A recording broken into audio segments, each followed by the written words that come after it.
This episode of Limit Break Radio is made possible by our generous Patreon donors, including Tara Fug from Hyperion, Enyo Koinonia of Diabolos, Toki Anikawa of Sargentanus. Thank you so much for your support. If you want to support Limit Break Radio, visit patreon.com/Limit Break Radio. Coming up this week on Checkpoint Radio, we'll take a listen to a few of the interviews we collected at this year's E3, including Mutant League Football, the Spectrum Retreat, and we'll find out about the handheld PC project Smash Z. Plus, our conversations with OWL players and casters from the Blizzard Arena. That's all coming up on your source for esports and video game discussions, Checkpoint Radio from Westwood One. Join me, Nate, Robbie Norris, and Joe for Checkpoint Radio. Listen on demand Tuesdays at our website at checkpointradio.com.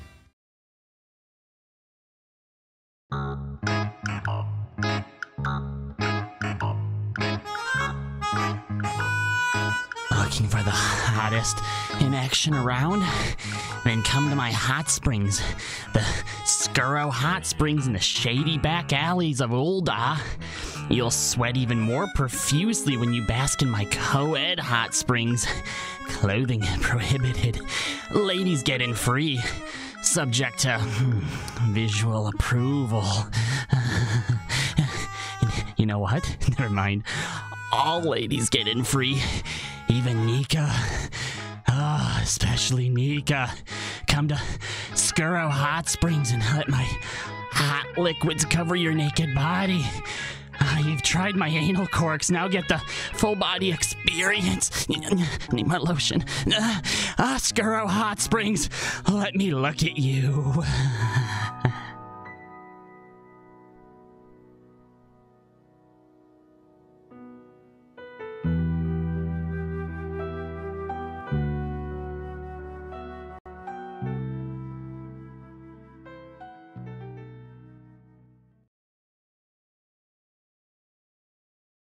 Live from Eorzea. Limit Break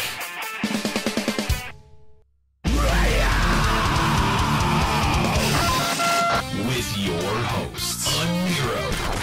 Now behold the horror you have wrought. Kahlo. I said don't take your clothes off. Juxtaposition. I don't get it. And Nika. Oh my god. LimitBreakRadio.com. 5, 4, 3, 2, 1.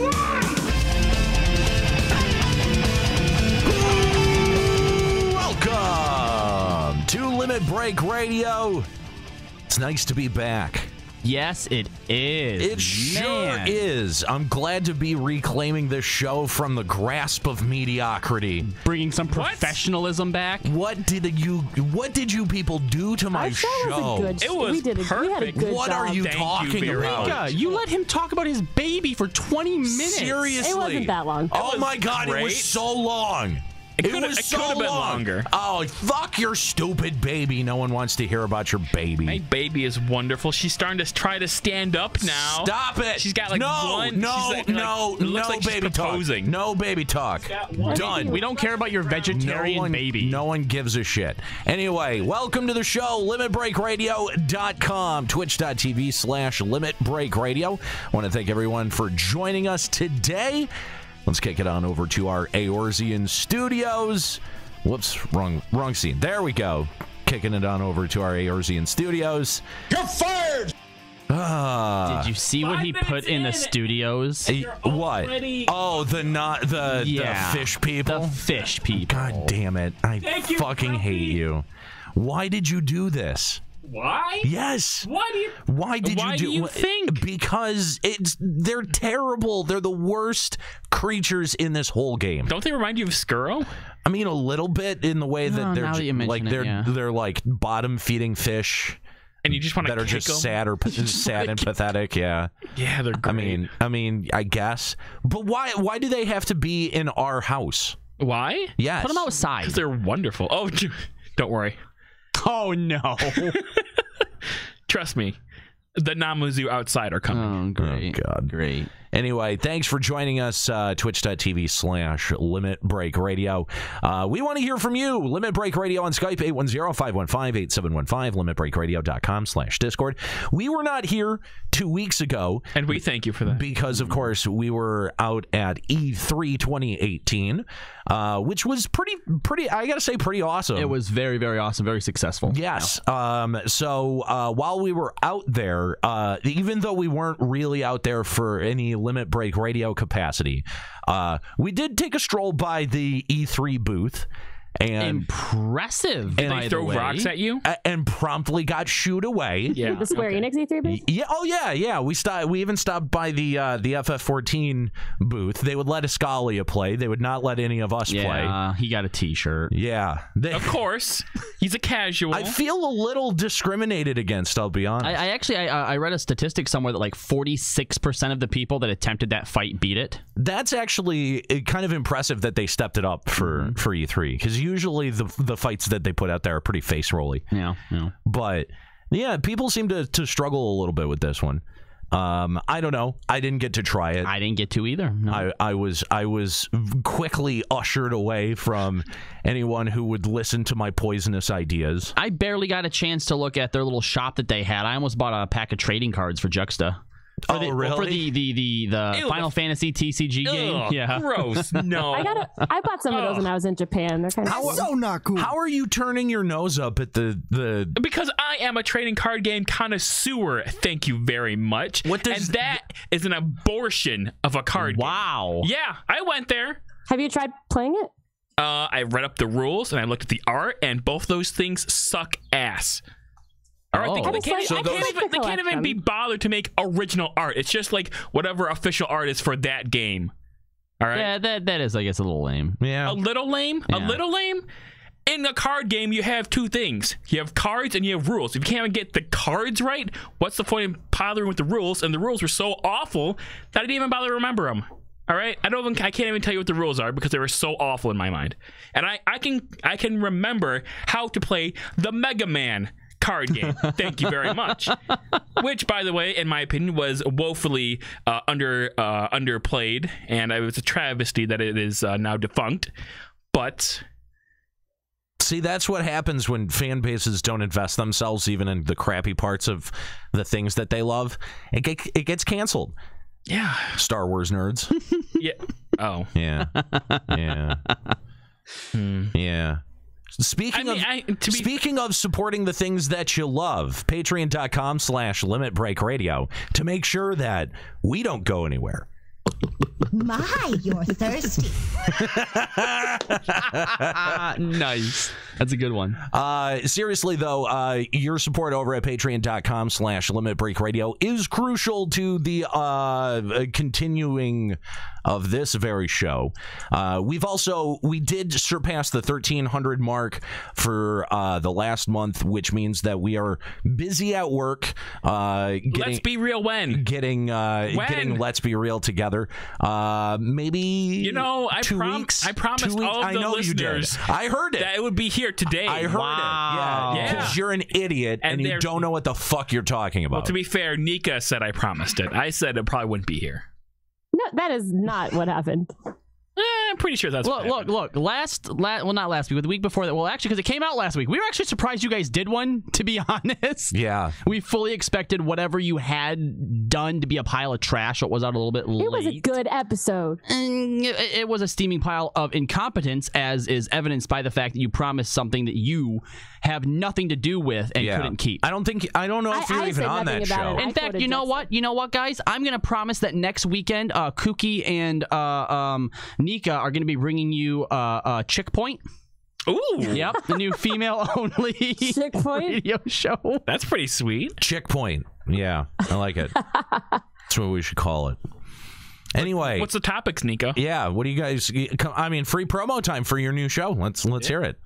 What you talk about? I don't want to do it's a dress-up game where you can like change the clothes on your avatar. Oh, God, no. You just do that for hours on end. I don't know. So yeah, 2 weeks. That's what I'm thinking for Let's Be Real. I very much need to make imaging for And Speaking of imaging, you only just finished up with all of our E3 stuff. I know. Just last week. I still haven't even posted the individual interviews on the website yet. So there's still more. There's still more E3 work. Stuff. Yeah, you there's could be still doing more work that to be right done. now during the show. No, I actually can't. Not while I'm. You can type out stuff. No, because if I left it to you idiots, again, this show would be a fucking train wreck. Well, no, you have to talk too. No, I'm you not. have to do both. I can't do both of those things. I believe on our way here, when we were listening to it, he was complaining about how when he was trying to do something on OBS, the other hosts weren't helping cover for it. Exactly. It was so bad. You understand it's this. So annoying. I would not want to be like the main host ever again because the other hosts are so undependable. Well, guess what? Surprise, I quit. So you guys figure it out. All right, grats, Captain Kahlo. All right, I could carry this show. That was with a K because he's racist. Or that's just the way that it's spelled. No, the captain was. Oh, okay. Well, what are you going to do? Anyway. What? I don't know. I don't know what that devolved into. You are a bigot. Anyway, so yes. Where are we? Where were we? Jeez, I don't know. Ooh, money. $1,300 and nothing but false hopes. Does SE run LBR? Hey, don't give SE that much credit. Yeah, seriously. Was there echo on that? I don't think there was. No, I think there was. Was there? I heard it, so that means something good happened. It was just very synced up. Oh, really? Yeah. Well, don't get used to that. Yeah, I wouldn't get used to that. Let's complain about it. Yeah. Anyway, so thanks for joining us. We appreciate also the week off that we had for Father's Day. Yeah. So that was nice. How was your first Father's Day? It was good. I had a bath. What'd your dumb baby do? She got me a weed whacker.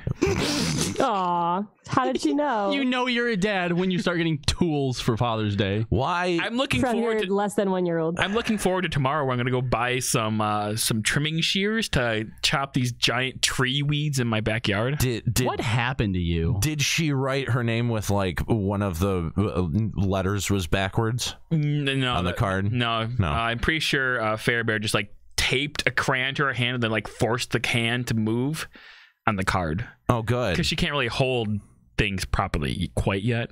Well, she doesn't even have object permanence yet. So, yeah, I don't think that she'd be able to hold a writing implement. You don't need to hold something to have object permanence. To write something. You don't even know what that means, Juxta. It means if this phone is here and this phone goes over here and I can't see anymore, that it's still there.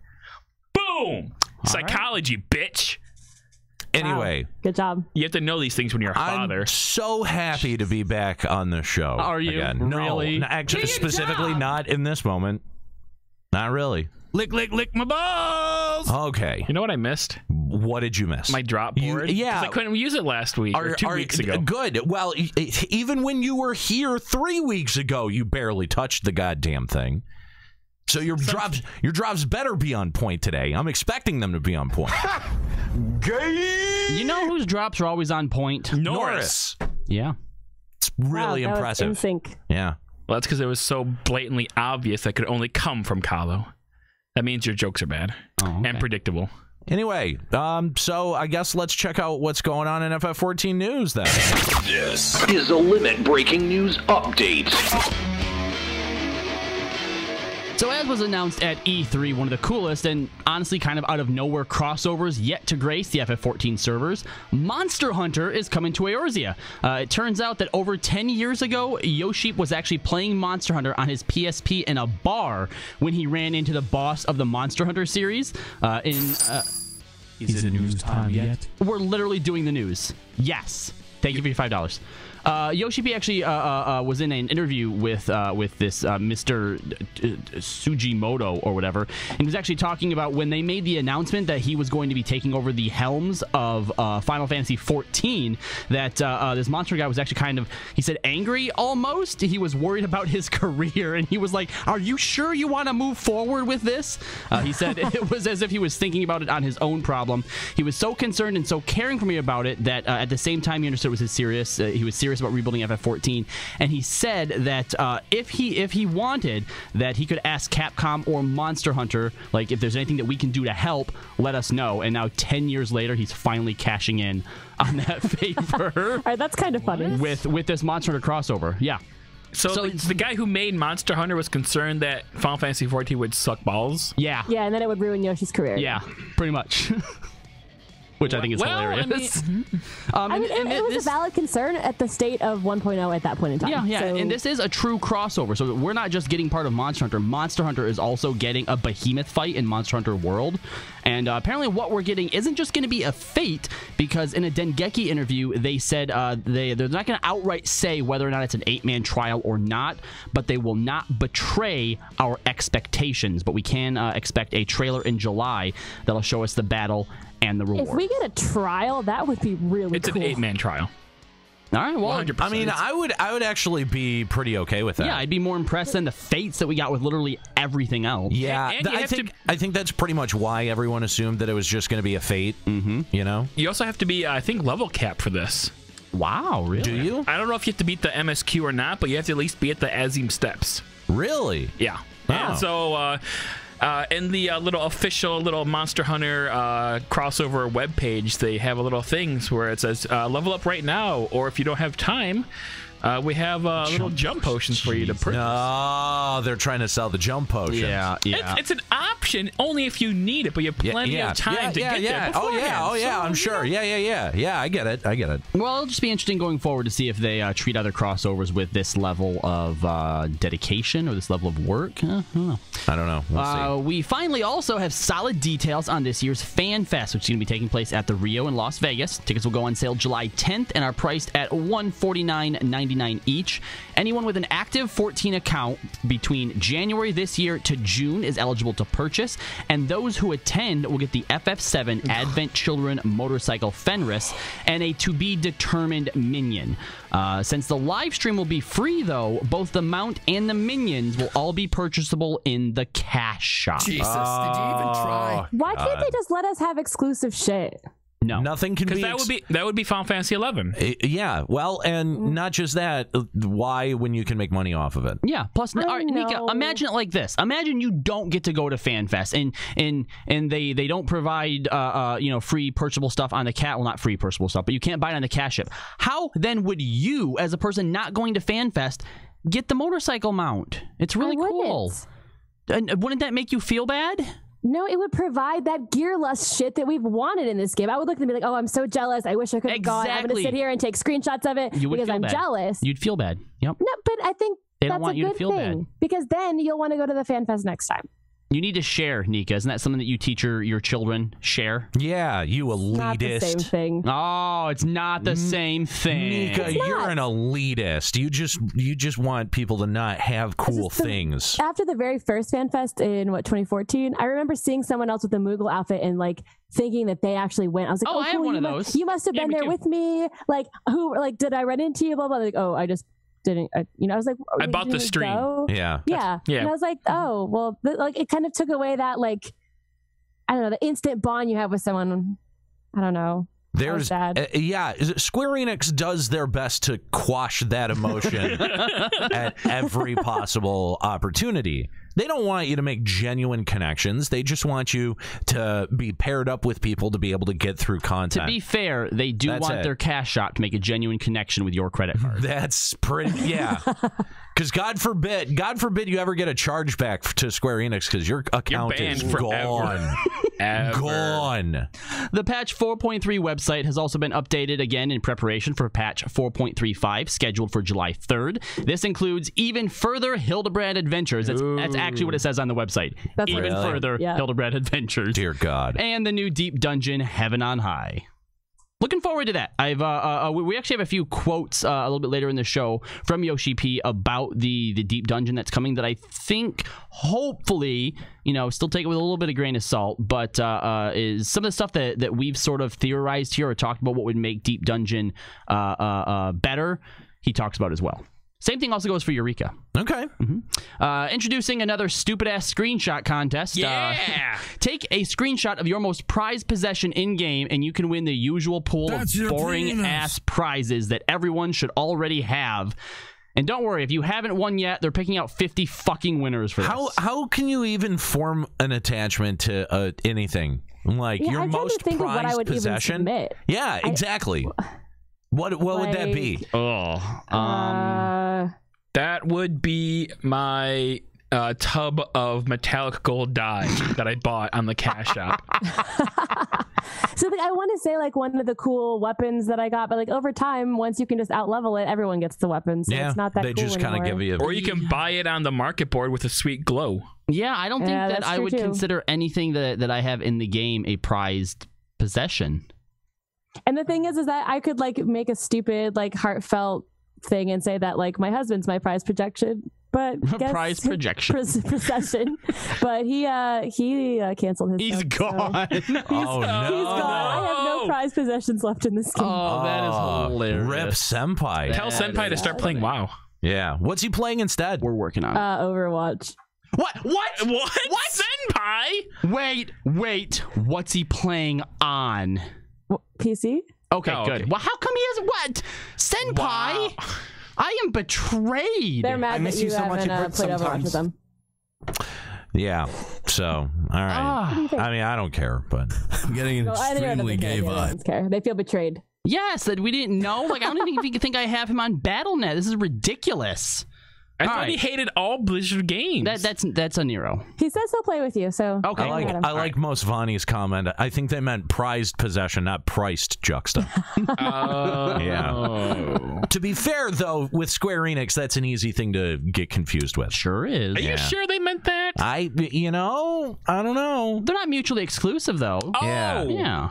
You know what? Now I do know what my prized possession is. It's the Play Dead emote. Oh. Right. For RP fun times. Oh my gosh, I like Lloyd's idea of submitting an FF11 relic screenshot. Oh, yes. All right, moving on to some news that's... the sass in that is real. Clap back. Go for it. Yes. Moving on to some news that's a bit more serious here. Elysium, as well as others, because as I was looking through this, people were definitely very quick to point out they're not the only ones doing this stuff, which is one of the most prestigious high-end rating FCs in the game, have been selling clears and other in-game content for real-world money. Dun, dun, dun. A few examples of pricing include $80. I was quicker with it, though. Yeah, he was. Well, I wanted to help you out. Okay. $80 for a Sigmascape version 2.0 Savage clear. Well, this is where you get all the loot. $80. Oh, Nika, there you go. $340 for clearing Bahamut Ultimate Coil, and $1,400 for a clear of the most recently added Weapons Refrain. Okay, now I'm going to call bullshit on that, because how are you going to sell something that you just barely cleared down a man? Oh, no. They give you your account info, they log in as you and do it for you. Yeah.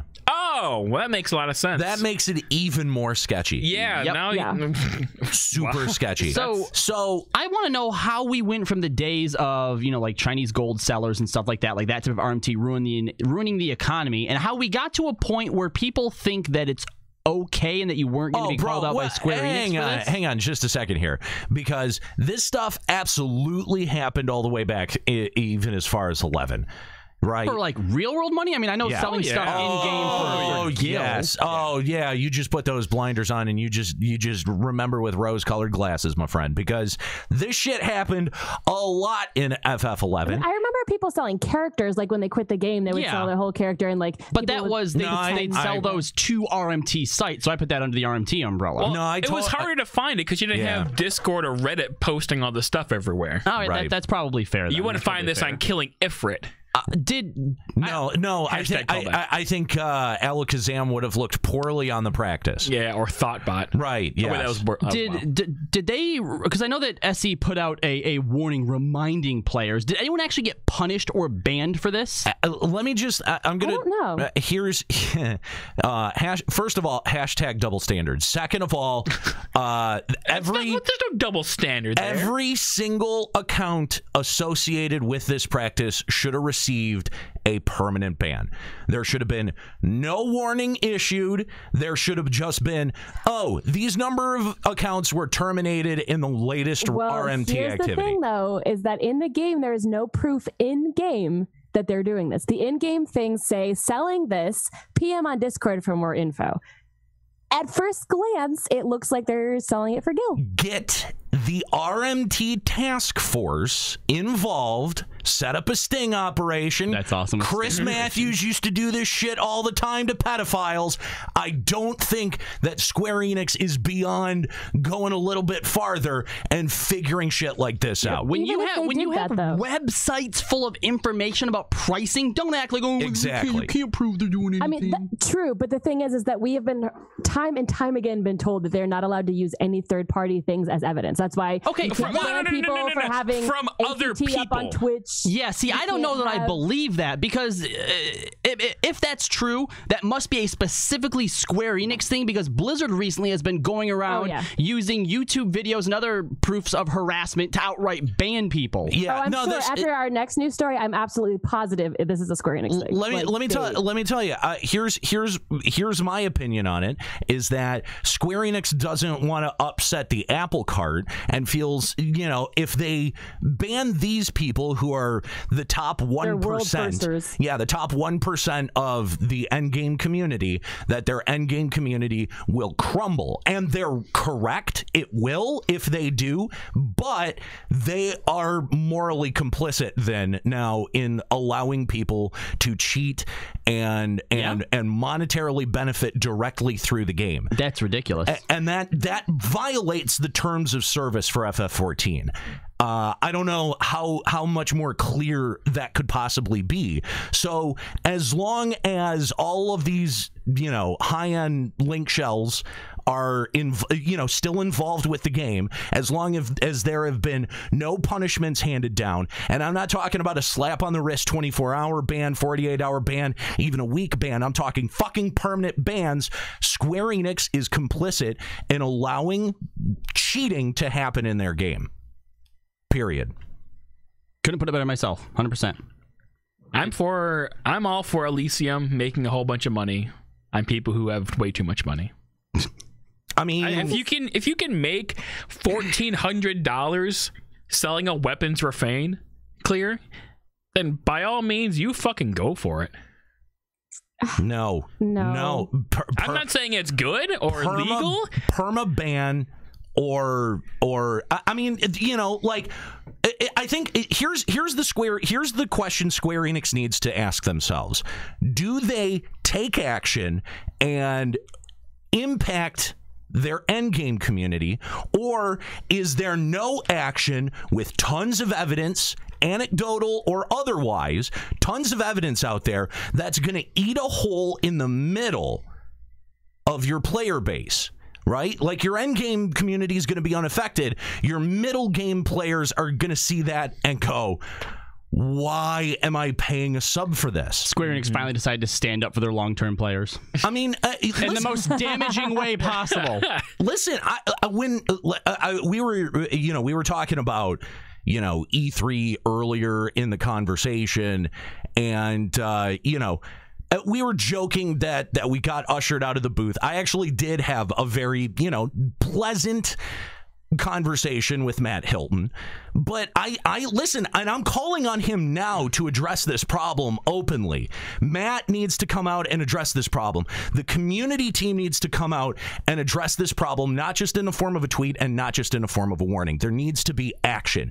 Yoshi P himself needs to address this problem. Or I see a sizable portion of the player base just going, why? Why do I bother playing for this shit? Or paying for this shit, rather. It really does seem like a huge double standard. For the amount of things that people, receive warnings about, or get GMs called on them for, or get banned from the forums for, to have someone ripping people off to the tune of $1,400 a pop, and just to have Square Enix go, here's a tweet, slap on the wrist. No, it's not even a slap on the wrist. It was on the the main website. Oh, okay. A main notice. Oh, okay. A main notice. That's pretty. It's pretty powerful. I'm putting them on blast. I'm putting you on blast. I'm not going to take any action, but I'm going to put you on blast. Don't take any of our money. That's for Cash Shop only. Okay. Don't make money on our game. This is the equivalent of the cops about to raid a place and being like, I hope you guys don't have any drugs in there. Be a shame if the cops were to come in all of a sudden. Yeah. It's just they know that they wouldn't get anything out of them in game, and it's always been their policy for whatever reason to not use third party. Even if they tried to set up a sting and they'd message them and say, "Hey, I'm interested," and they'd say, "Message me on Discord." And they'll say, "No, we can talk about it. I don't have Discord." They'll keep doing it. No. Nika, that's only for people who are trying to submit evidence against people. Like, if Square Enix wants to go third party and like find their Discord and use that as evidence, they have all the right to do so. Like, they can ban your account for whatever reason they want per the terms of service. Yeah, they've stated many times that third party shit doesn't count as evidence. GMs. Because did we not have no. The GMs don't accept third-party stuff as evidence. Like, so if you give them stuff, they won't accept that. But you don't think that if they wanted to, they would go on, I don't know, someone's Twitter and find that they're posting performed shit or on there? Remember the story that we covered where the GM told the chick on Twitter who had like the nude mods or whatever, you have to take those down or you're going to get in trouble? I'm pretty sure that... Not just that. Hang on, not just that. Look at how diligently they enforce their perform policy on YouTube. I mean, people... Right, but did they ban anyone's account? No, they didn't ban people's accounts, but they got people's YouTubes shut down. Arguably worse if that person was making money off their YouTube clicks. Right, but that's a copyright claim, which is its own separate thing, separate from your account in 14. Oh, okay. So they can't put the manpower towards solving this issue, which is, I would say, an arguably more damaging issue to your overall community than the fucking perform videos or nude mods over Twitter. Oh, I agree with you. Out. But also, I'm pretty sure the nude mod thing was fake. Citation needed, Nico. Yeah, I lost the citation, but I was reading that people were saying that, this was weeks and weeks ago, they were saying that was actually fabricated. I love that all of Nika's like backup points are, but people said... No, I mean, it's someone true, said. Like, I mean, it's either way, we were reporting anecdotal evidence, and you're supporting it with more anecdotal evidence. Okay, fine. Limit Break Radio, not a real news source. I'm just saying you're building a very dangerous Jenga tower here, Nico. I'm not saying the nude mod is fake. I'm saying that the GM coming after someone's Twitter was actually fake. Who knows? Like someone just wanted the attention. I don't know. Yeah, that seems like a lot of effort to put out there. Yeah. Bottom line is, I think we're all very surprised and at least in some of our cases appalled that, all they did was remember, guys, you can't do RMT stuff, so please stop. Exactly. Yeah, but I mean, hang on, Nika. To what end is faking that issue? Like, what does that do for someone faking it? 5 minutes of fame. Come on. People on Twitter are really dumb. I will try to find the really, really dumb, Nero. I mean, that just seems like a lot of wasted time. People thirsty, man, for whatever they can get. A president. Sorry. Anyway, speaking of thirsty. So this last bit of news, we read with heavy hearts. Several allegations have been made against Old Bear, or was it Owl Bear? I think it's Old Bear. I think it was Owl Bear. Anyway, the former editor-in-chief of the Moogle Post for multiple counts of harassment and sexual harassment against female players in the game. These allegations began to surface on Twitter and made its rounds on Reddit. Women shared audio clips of their experiences with him, detailing the game he played with Not just them. women, there's a couple of stories in there from men, too.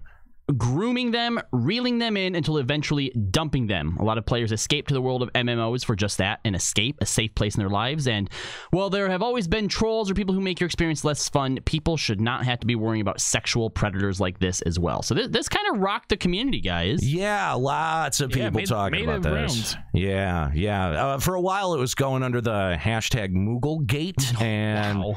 I think now it's like never again FF14 or something. I'm not sure, but anyway, I've read through the blog. I've listened to a lot of the stories, and it is here's the thing. I've seen behavior like this in MMOs, just people that I didn't know very well, you know? Like, you know how every link shell kind of has that creepy dude in it who hits on all of the, you know, characters who have even a vaguely female name, right? Kahlo. Kind of feels like that, right? Yeah. A lot of it. But yeah, no, it kind of feels like one of those. And as a dude who never really understood that shit, it's kind of refreshing to see someone being called out for their bullshit. It's exhausting to have to deal with, especially if you're in a position of like moderation and you've got to like take them aside and be like, dude, knock this shit off. It's making everyone uncomfortable. Right? Like, that's never a fun conversation. I've had that conversation with more people than I would even really care to mention. And I didn't know Old Bear. I don't, at least not that I know, you know, like how like sometimes you know someone without even realizing who they are. I know I've read a few issues of this when people on Facebook groups would post some, but I haven't actually like and that's the thing is I'm not even that aware of the Moogle Post as a project. I mean, I knew it was a thing out there, but it's not something that I frequented or checked out a whole lot. Yeah, I can't say that I actually knew about it. The only thing, because they're like a fake magazine basically for the world of Eorzea. The only thing that I know of similar to that was the Crucible. Yeah, and that's because we met them at FanFest the last FanFest. Yeah, so. It fucking sucks, man. But like you were saying in Nero, these people definitely exist out there, and especially in, I feel like, the world of MMOs, that's like the perfect environment for them to thrive in. Yeah, it's disgusting. It really is, and because MMOs can, you know, a lot of times be so anonymous, like a lot of this, you know. It's not like FF11 where it really took a lot of effort to change your character's name and change servers, stuff like that, right? That's very true. You know what I mean? And even for years of FF11, that wasn't even a possibility. You couldn't even do that. So your reputation was very much a real thing attached to your character. And, you know, it does seem like MMOs, modern MMOs, allow you to kind of be a little bit more continuously anonymous. And you know, again, you know, you gotta be aware of shit like this. You've got to be alert for it. You got to be watching out. I'm glad somebody said something. I'm glad somebody called them out on their shitty behavior. You know, it's funny because all of our shitty behavior is done in front of the microphones, open everywhere. Exactly. It's broadcast out for everyone. This is the shittiest parts of ourselves. So, you know, like when it blows my mind. It blows my mind that there are people out there who try to use their position in a way like that gets them some sort of advantage, because being a student of broadcasting, they strip that notion out of your head as quickly as possible, because they teach you about what's called the parasocial relationship. People really, when they, you know, listen to you on the radio or watch you on TV, and this extends now to YouTube and Twitch as well, you know, they end up feeling like they're your friend. And you're their friend, right? You become a part of their life. Exactly, you do. And sometimes, and we even know that there are people who listen to Limit Break Radio that kind of build their schedule around being able to attend the live show, or, you know, listen to us every single Tuesday on their commute to work. And if the episode is late, we get emails about it, that kind of thing. You know what I mean?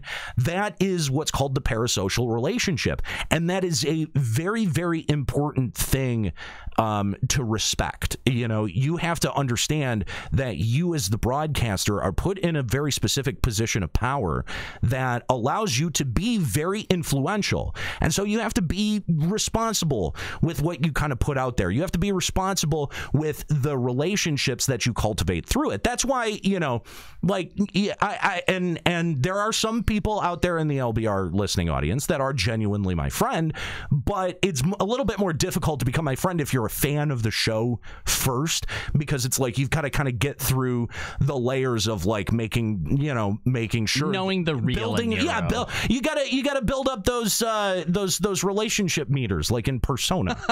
You know what I mean? Yeah. I have an extra level because I've got the parasocial relationship that puts me at -1 where everyone else starts at 0.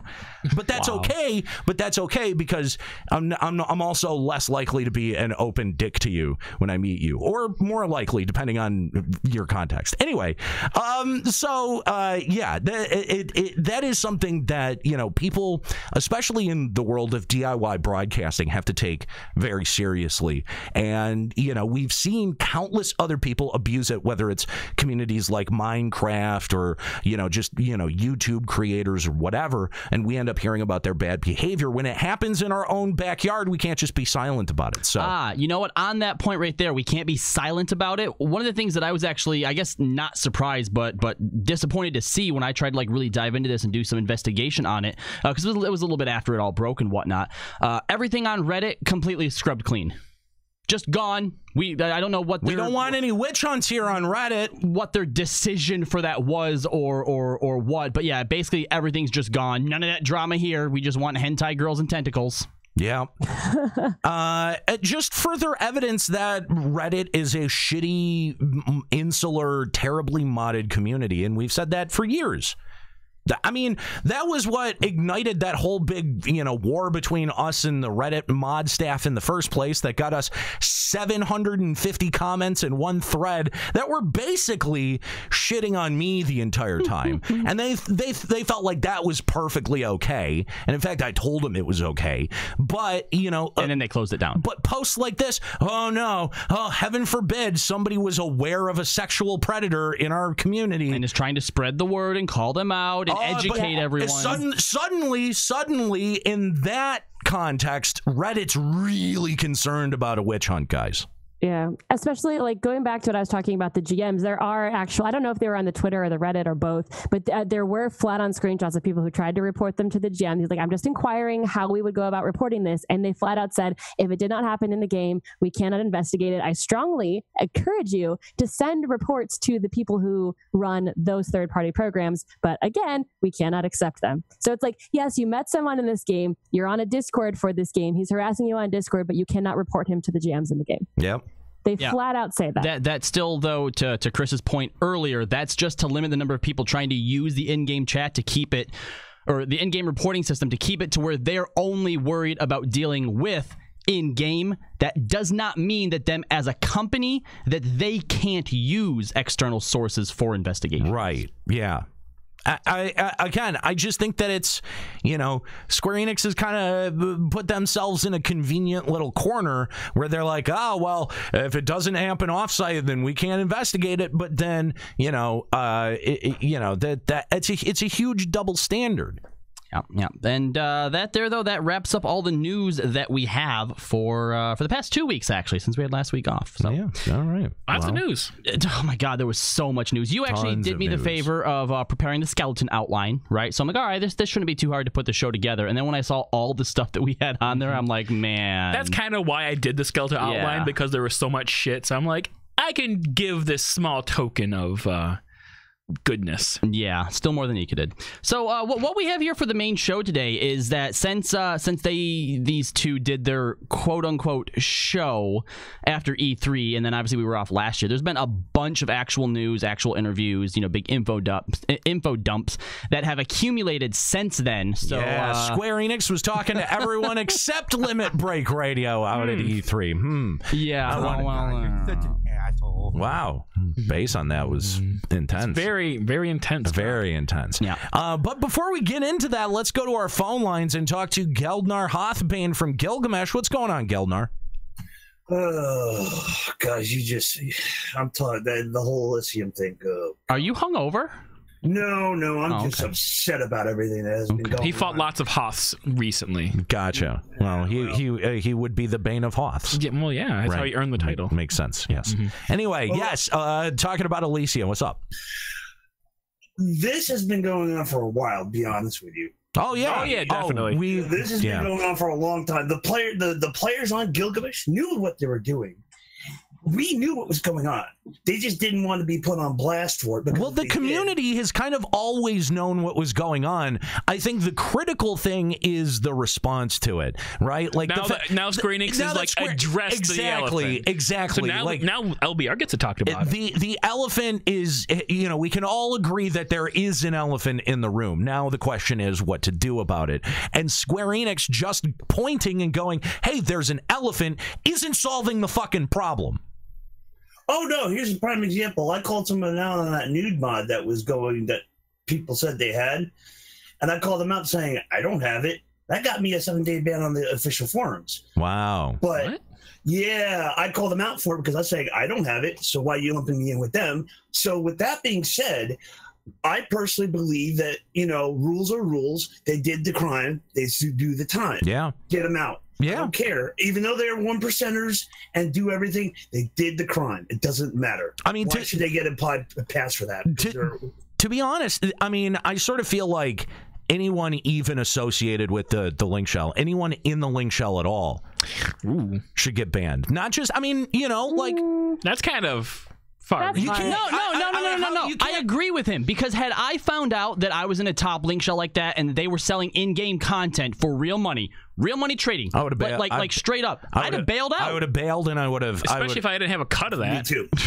I would have bailed, and I would have gone straight to Square Enix and been like, do you know what's going on here?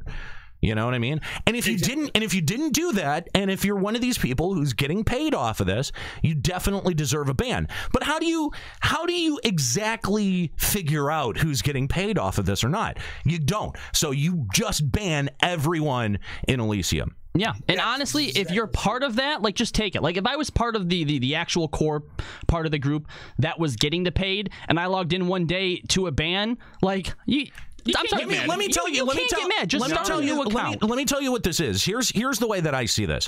This is as serious as the salvage dupings. That's what I was thinking in about earlier. FF11. This is worse. This is like if Square Enix did nothing. That they just came out and said, "Oh, well, we're aware that this was a thing, and it's been a bug, and now we've patched it, and just don't do it again." And then they didn't enforce any of it. No, what they did is they went back through fucking server logs and went and found every single person that had been complicit in that dupe and fucking banned them. They even banned people who had joined a pug group that did that, and they had no fucking idea what was going on. Mm-hmm. They still got banned. Don't tell me that they can't figure this shit out. And if you can't figure it out, ban who you know is doing it. Ban Elysium.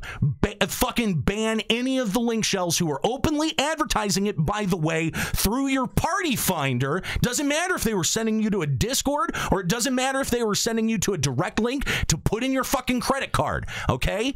It's fucking wrong. It's wrong. Judai's probably here's correct. My question too, as well on this whole thing. If anybody else in the community did it, and they found out, as he found out, they would get banned immediately with no hands down, nothing else. If it's Elysium, a lot of people on the server going, yeah, they get buys on a lot of stuff that's going on. Yeah, because there's a clear double standard, because Square Enix loves the fact that Ultimate fucking runs were pushing their game on Twitch up into the tens of thousands of people watching. Right? Yeah. Don't want to ban those guys. If they ban, that's basically who we're talking about banning right now. Because as far as I'm concerned, pretty much anyone who's active in that, it might as well be complicit in selling your shit. But the people who actually were world first weren't streaming. So really, the people that are doing this, that are selling, aren't the streamers. Okay, well, fuck it. I at this point, I really don't care. I just want to see some fucking enforcement. Fair. Yeah, and I agree with you on that one. There should be enforcement. As a player from my position who does Savage Raids and sees this, and then seeing people who don't do Savage Raids with that gear, I go, what's all my work for? I mean, honestly, the minute that you find out that this shit is going on and you don't leave, you become complicit. So if you're a famous streamer that's streaming to thousands of people, if you're streaming to no one, if you're not streaming, I don't give a shit. If you know that it's going on and you're not actively either trying to report it or you're letting it go on underneath you, you are, as far as I'm concerned, as guilty as the people who are selling and profiting it off those runs. Judai has a point. He says that apparently he hears that people who just leave Elysium start getting harassed by them, and I wouldn't doubt that. So they're the mafia? Dude, nobody leaves. If you know, seriously, if you know that they're selling and you leave and distance yourself from them, it's one of those too much situations. You think they're just going to let you go? Dude, fuck Elysium and their harassment bullshit. If they want to harass somebody, come harass us. We'll fucking call you for what you are. You're fucking cheaters. Also, about that whole nude mod thing, there was one of the person that was on Twitter that got reprimanded from SE. Funny how it seems to be that same member is part of Elysium as well. So they're openly showing this as well. Yeah. They're doing this, which is against TOS as well. Rules are rules. Except when they're not rules, and that's just when they're convenient to Square Enix. Yeah, that's true. Yeah, Geldnar, thanks for the call. We appreciate it. If you want to sound off on this topic or anything else, Limit Break Radio on Skype 810-515-8715, limitbreakradio.com/Discord. Ban them. Ban every single link shell that is found to be advertising this shit. RMT. Yeah, that's what it is. It's RMT. And that's cheating. And I don't give a shit if Square Enix is complicit in the act of RMT with the cash shop. That's an even different discussion. But it doesn't entitle you to get in on the action. Come on. Boo. Boo. And boo to anyone that let this happen under their nose. So, quick question before we move on with this this first bit of info here to our would-be hosts from a few weeks ago, Nika and Juxta. So E3 technically ended on Thursday. The live letter from E3 happened before your show on Sunday, right? I don't know. Did it? Oh no, sorry, that was the week before. Okay, you guys are off the hook. I was gonna call you out for not covering this info. All right, never mind. I feel like we would have if that was the dumb thing. dick. Anyway, how are you so dumb all the time? So this info comes from Tiny the brain. quote-unquote mega thread on Reddit with all of its 7 points that we already covered up in the news. So to be fair, every producer live letter is a mega thread regardless of the size. So well, that's dumb. I mean, that's dumb. Yeah, I mean mega thread basically means everything is here. Yeah, well, everything wasn't there. The Q&A that they normally do, I'd like to be able to go through that and pick out all the good questions or the dumb questions that were answered and talk about those here. But since Square Enix changed the whole, let's just put the what happened in the live letters on Twitter, they stopped doing that. So unless some person out there decides, hey, I'm actually going to chronicle all these questions and answers, it doesn't get done. So I had to go through this Reddit mega thread and basically pick out all the questions that I could find that one user whose name I forget actually did. So we're going to talk about a few of them here. First question. Is there any chance the beginning of the game could be streamlined so new players can reach the interesting story more quickly? Oh, Jesus. The interesting story. First of all, don't they already do this like when a new expansion comes out? They did. They've already once. They've cut out a couple of fluff quests, not a lot, but they've also made it so that you get more XP and gear from the quest that you never used to get, so you can actually just level from 1 to 50 just on the main story alone with nothing else. Yep. Well, apparently it's still too long, and their answer was, we have investigated the possibility of having fewer required quests in the Realm Reborn zones, and we have planned it out. It takes up a lot more resources, but we need more time, though we have the intent to do so. So just, in case you guys were wondering if Square Enix is going to spend more time building the game up for everybody or for veteran players, no. They're going to continue to focus on the one experience that once new players move through this, will never experience ever again. Yep. Yeah. Fun.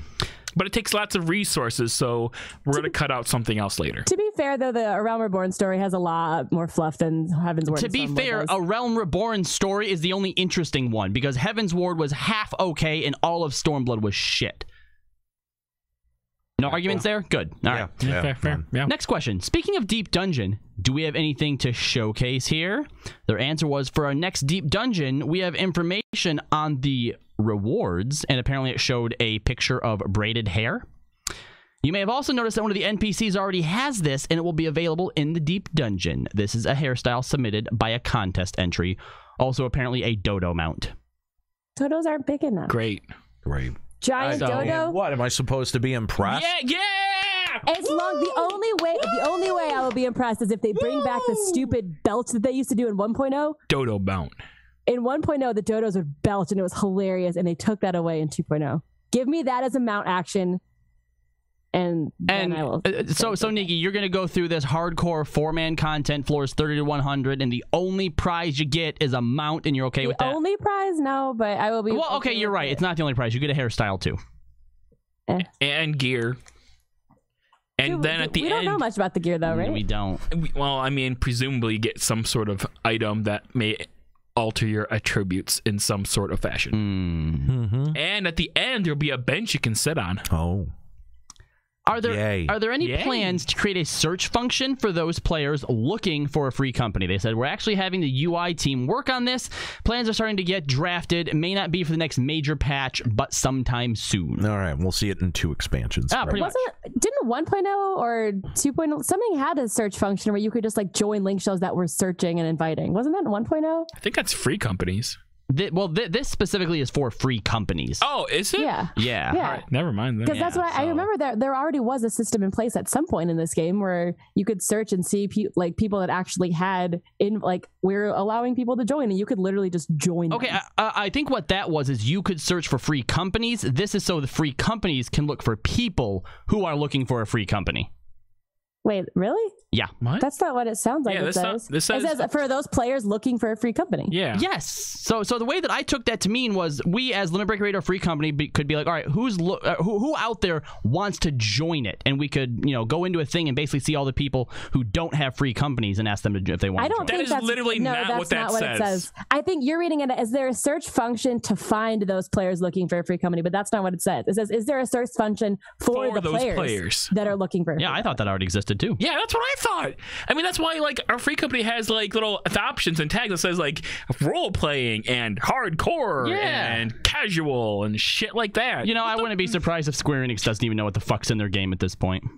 Yeah. Because I know that you can put in applications and stuff for free companies, but I guess I don't know it. I think they're saying you can't go to the search bar and search all free companies that have role play as an option and then just see them and pick one. I don't think they have that. Look, the fact that they're going to put resources into this just infuriates me. Speaking of, any updates on allowing players to share their housing with alts? Why do you have alts, you stupid lamers? I found a way to do that. I shared it with mine. We are currently working on that. Can't say at this point about patch timing, but we are working on it, and we will be able to have that available. I don't know, maybe it's an exploit, but there was a way, at least when the patch first came out, that if you were on an alt and then you disconnected and then you logged in your other character, you could add yourself as a friend and then share your house. If anybody listening, so dumb. If anybody listening ever wonders, why does it seem like we don't really get that much content? It's because they're putting so much work into this stupid fluff shit that doesn't matter. Pretty much. Yeah, why are any of these questions about raid content?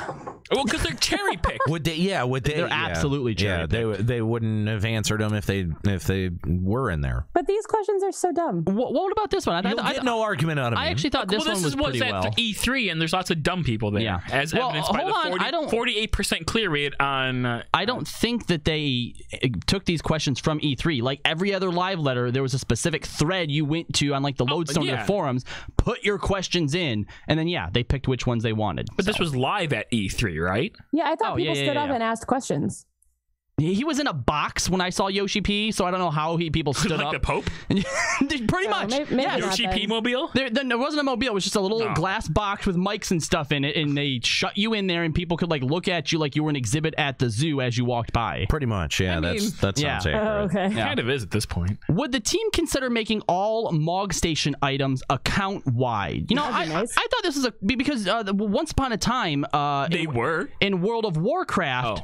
Nothing was account-wide. So every time you made a new character, well, it was account-wide in a way, but every time you made a new character, you'd go to your mailbox, and anything you had bought would be filled with pets and mounts and all this different shit. So it was actually technically account-wide, but then, I don't want to say recently, but at some point, they made it so that when you buy it, it's just automatically there on any character you ever make. You don't have to use it or anything. Yeah. It's truly account-wide. Everything is. I don't think this would ever get past the point where it wouldn't just flood your inbox. Because even still, veteran rewards are account wide in the fact that if I log in an alt, it's in my mailbox. Nika, they can't do account wide. They do though. but they can't do it a lot. They said if we were to provide an in-game item that is distributed account-wide, we need a specific key to do so. We're starting to run out of stock of those, so we save them for the bigger and more higher-priced items. What? It's just physically difficult to accommodate for all the items on the MOG station right now. What?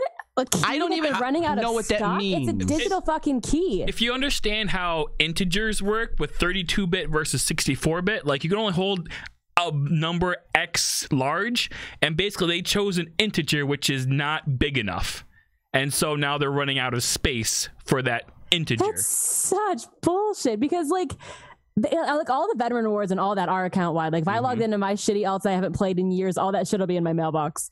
But like, I don't know. I'm pretty sure that this is at least some a load bullshit. of baloney. Oh, Yeah. it's absolute bullshit. Yeah. 100%. They can find a way to make this. They make more money doing it the way that they're doing 100%. it. Oh yeah. So why would they? What's their incentive to? Because I mean, how many people buy multiple mounts for their alts? People really don't even ask Nika. Nika, that's you not don't an wanna answer know. you want to know. Don't want to know that question. Okay. there's you're people right. who are dumb enough to make alts in this game. There are people who spend $1,400 for a single clear. Good point. They have the money. Next question. Hard to answer. Yeah. Hard to argue. Will we ever see legacy servers with patch 1.b for those who want to experience the story? I'd love to go back and replay through Nero's experiences. It would be fun. If we were to physically bring the legacy server back, we would need to rebuild it into a Realm Reborn, and we have discarded that server. For the scenario we have prepared for the destruction of the realm, it was a gift for the players through those difficult times. That was their live experience, as we don't want to literally bring it back, but we would love to bring an experience to give off that atmosphere to newer players. We will not recreate the legacy experience. So that's the exclusive thing. That's that we the get. one exclusive our thing. Struggling experience and that little bit of story is exclusive to That's the one exclusive thing we will ever get, and I will hold on to that for as long as I can. But I'd like to point out, not because that they wouldn't be willing to, it's just too much work. Yeah. That's literally too many what it comes down to it. Yeah, pretty much. Pretty much. But they said it was a gift for our troubling times. A gift for you. Enjoy. That was the E3 live letter, though. There was not a whole lot in it. The biggest news was obviously the Fan Fest stuff, which we covered in our news. Can let me just put this out there too. Any future MMO devs that might happen to stumble across this show, don't get rid of your old server, even if you're shutting down that version of the game.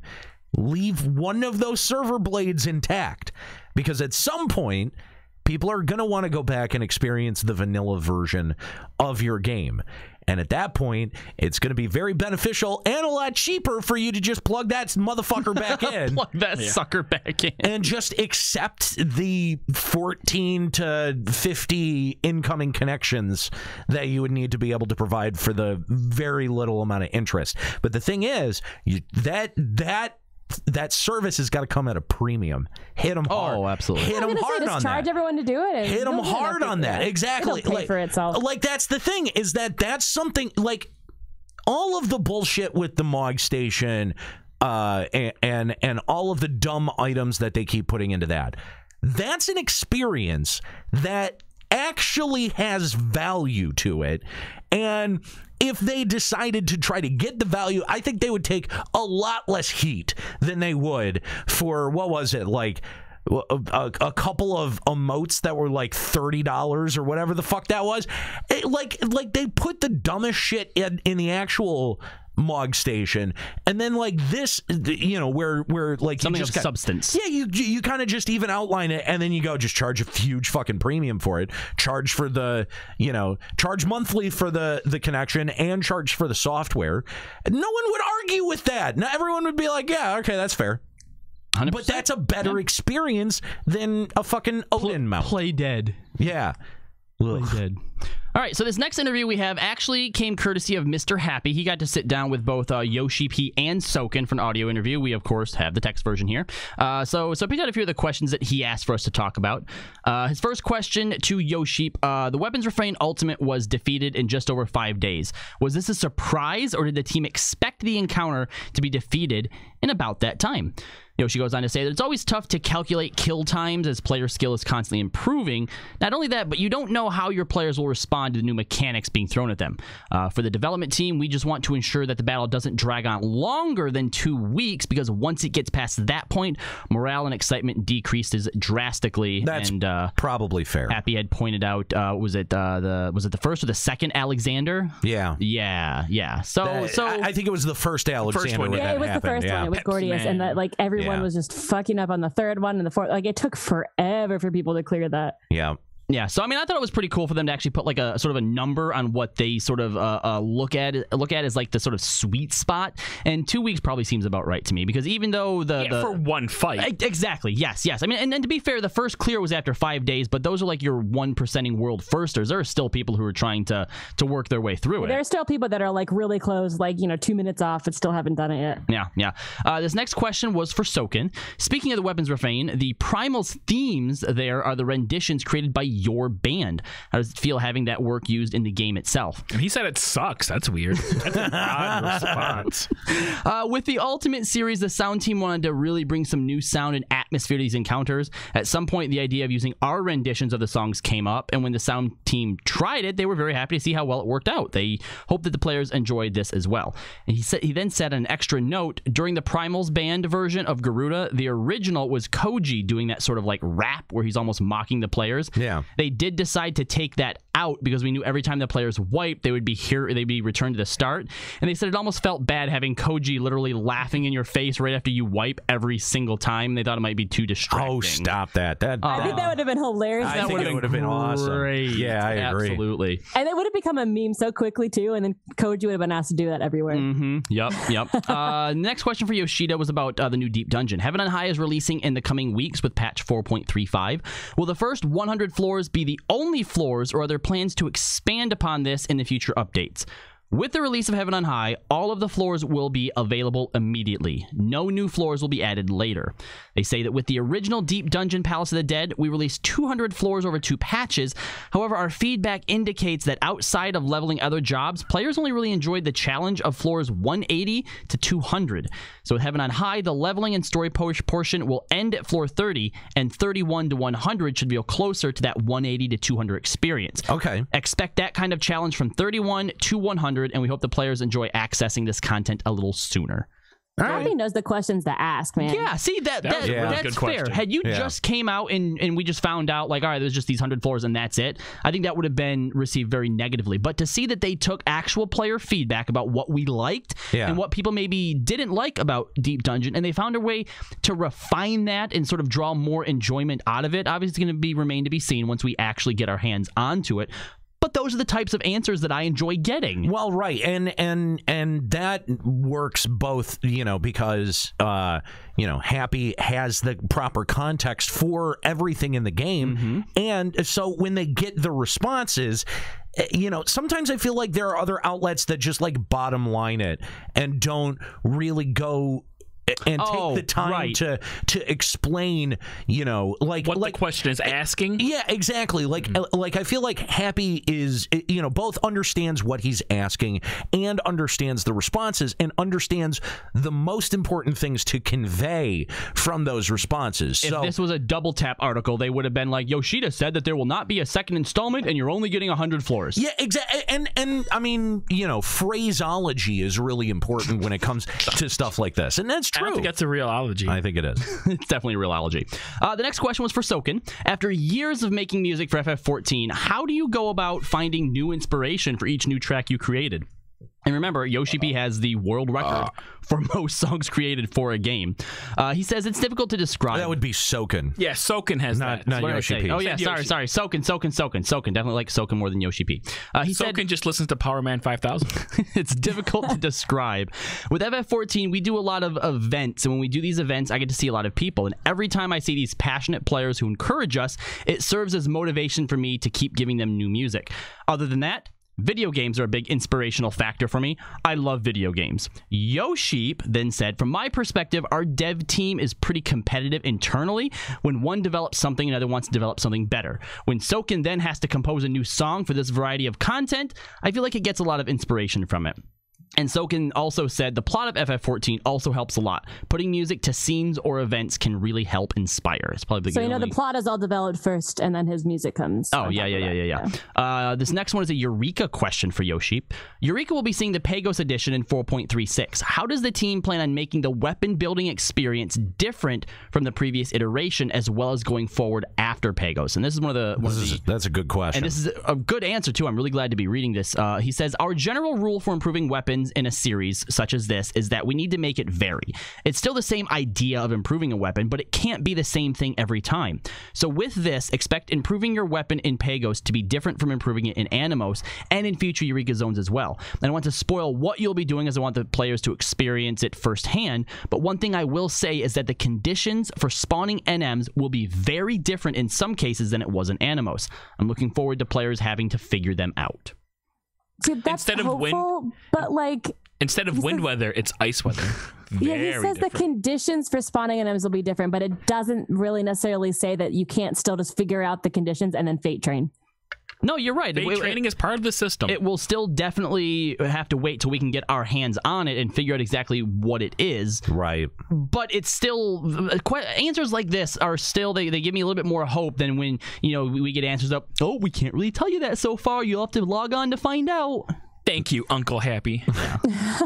God, but because right now all of the Eureka NMs mind is 2 or kill X amount of mobs, mob spawns, and then even the 2 that aren't are kill X amount of mobs in weather and mob spawns. So I don't know. I still feel the condition's going to be different, as then you have to run in circles and drop shit like you do to spawn S ranks. But again, if you figure it out, you can still just fate train the hell out of it. And that's fine, Nikki. You can be cynical. It's actually a nice change of pace having you be on board with us in the drab, dreary darkness. At the same time, though, a lot of those is so boring. But a lot of those S rank NMs that the spawn conditions that they had put in were really interesting, and there was nothing in the spawn conditions in the first Eureka that no one could figure out, right? There wasn't, you know what I mean? And it was the introduction to Eureka, so I wouldn't have expected them to be too complicated.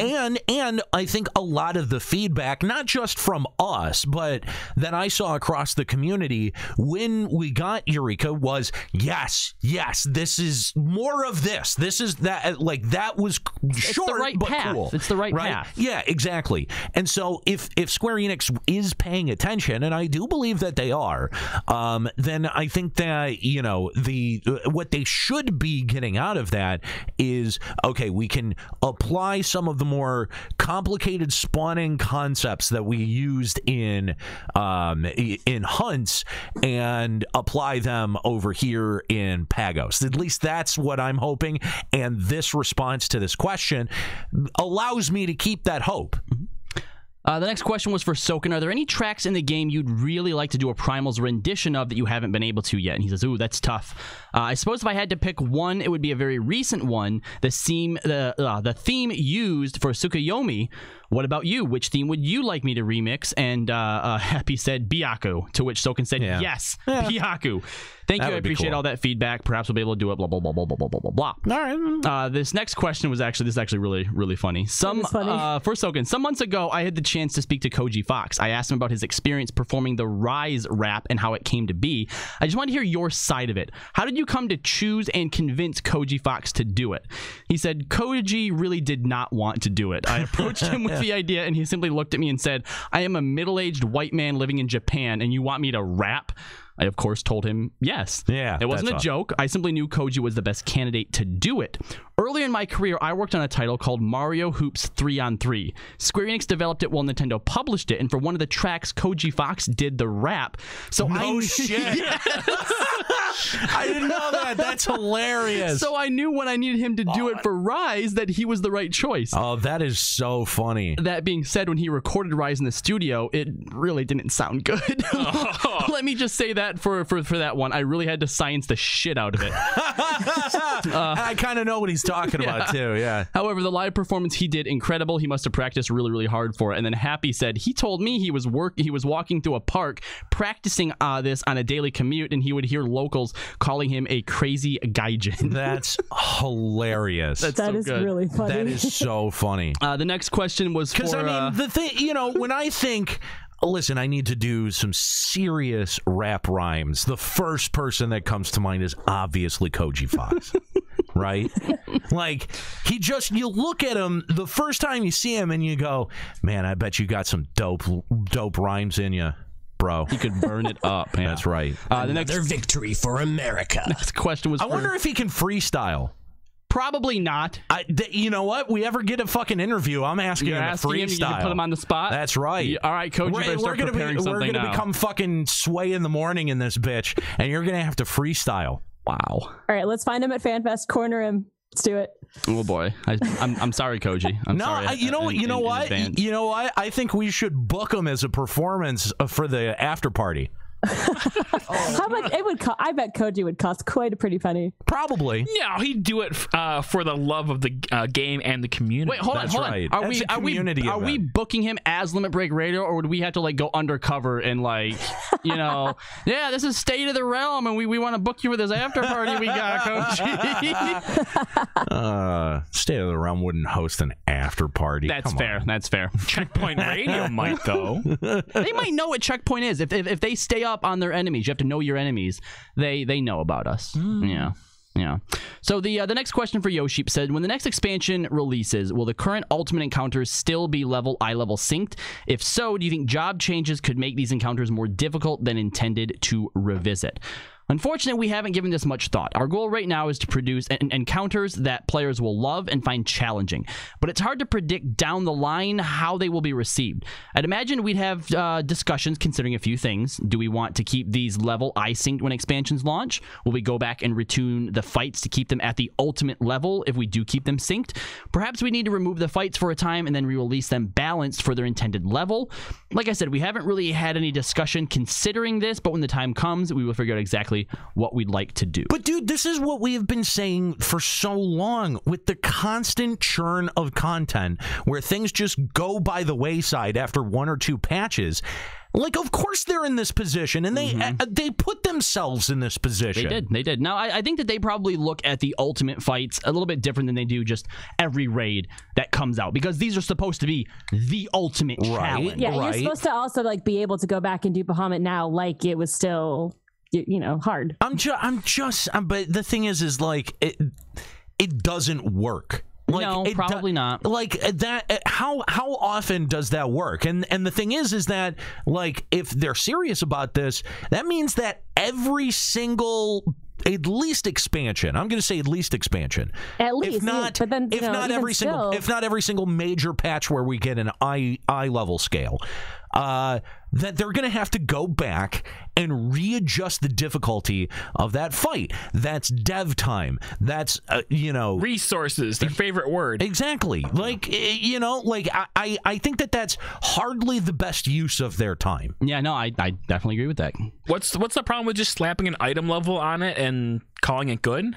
Just keeping it item synced forever, no echo? Yeah, like whatever this item level is right now, like the maximum, just leave it at that, and then when your item level goes past it, the challenge is still there. Right. Except the thing is that with expansions, with them like removing different abilities and adding different abilities, it's going to change. Even like if they add ones that but they could add and remove ones at lower levels as well, which they have done. It's going to change the tuning of the battle. Yeah, I think at that point, after an expansion is done, I think that's completely fine.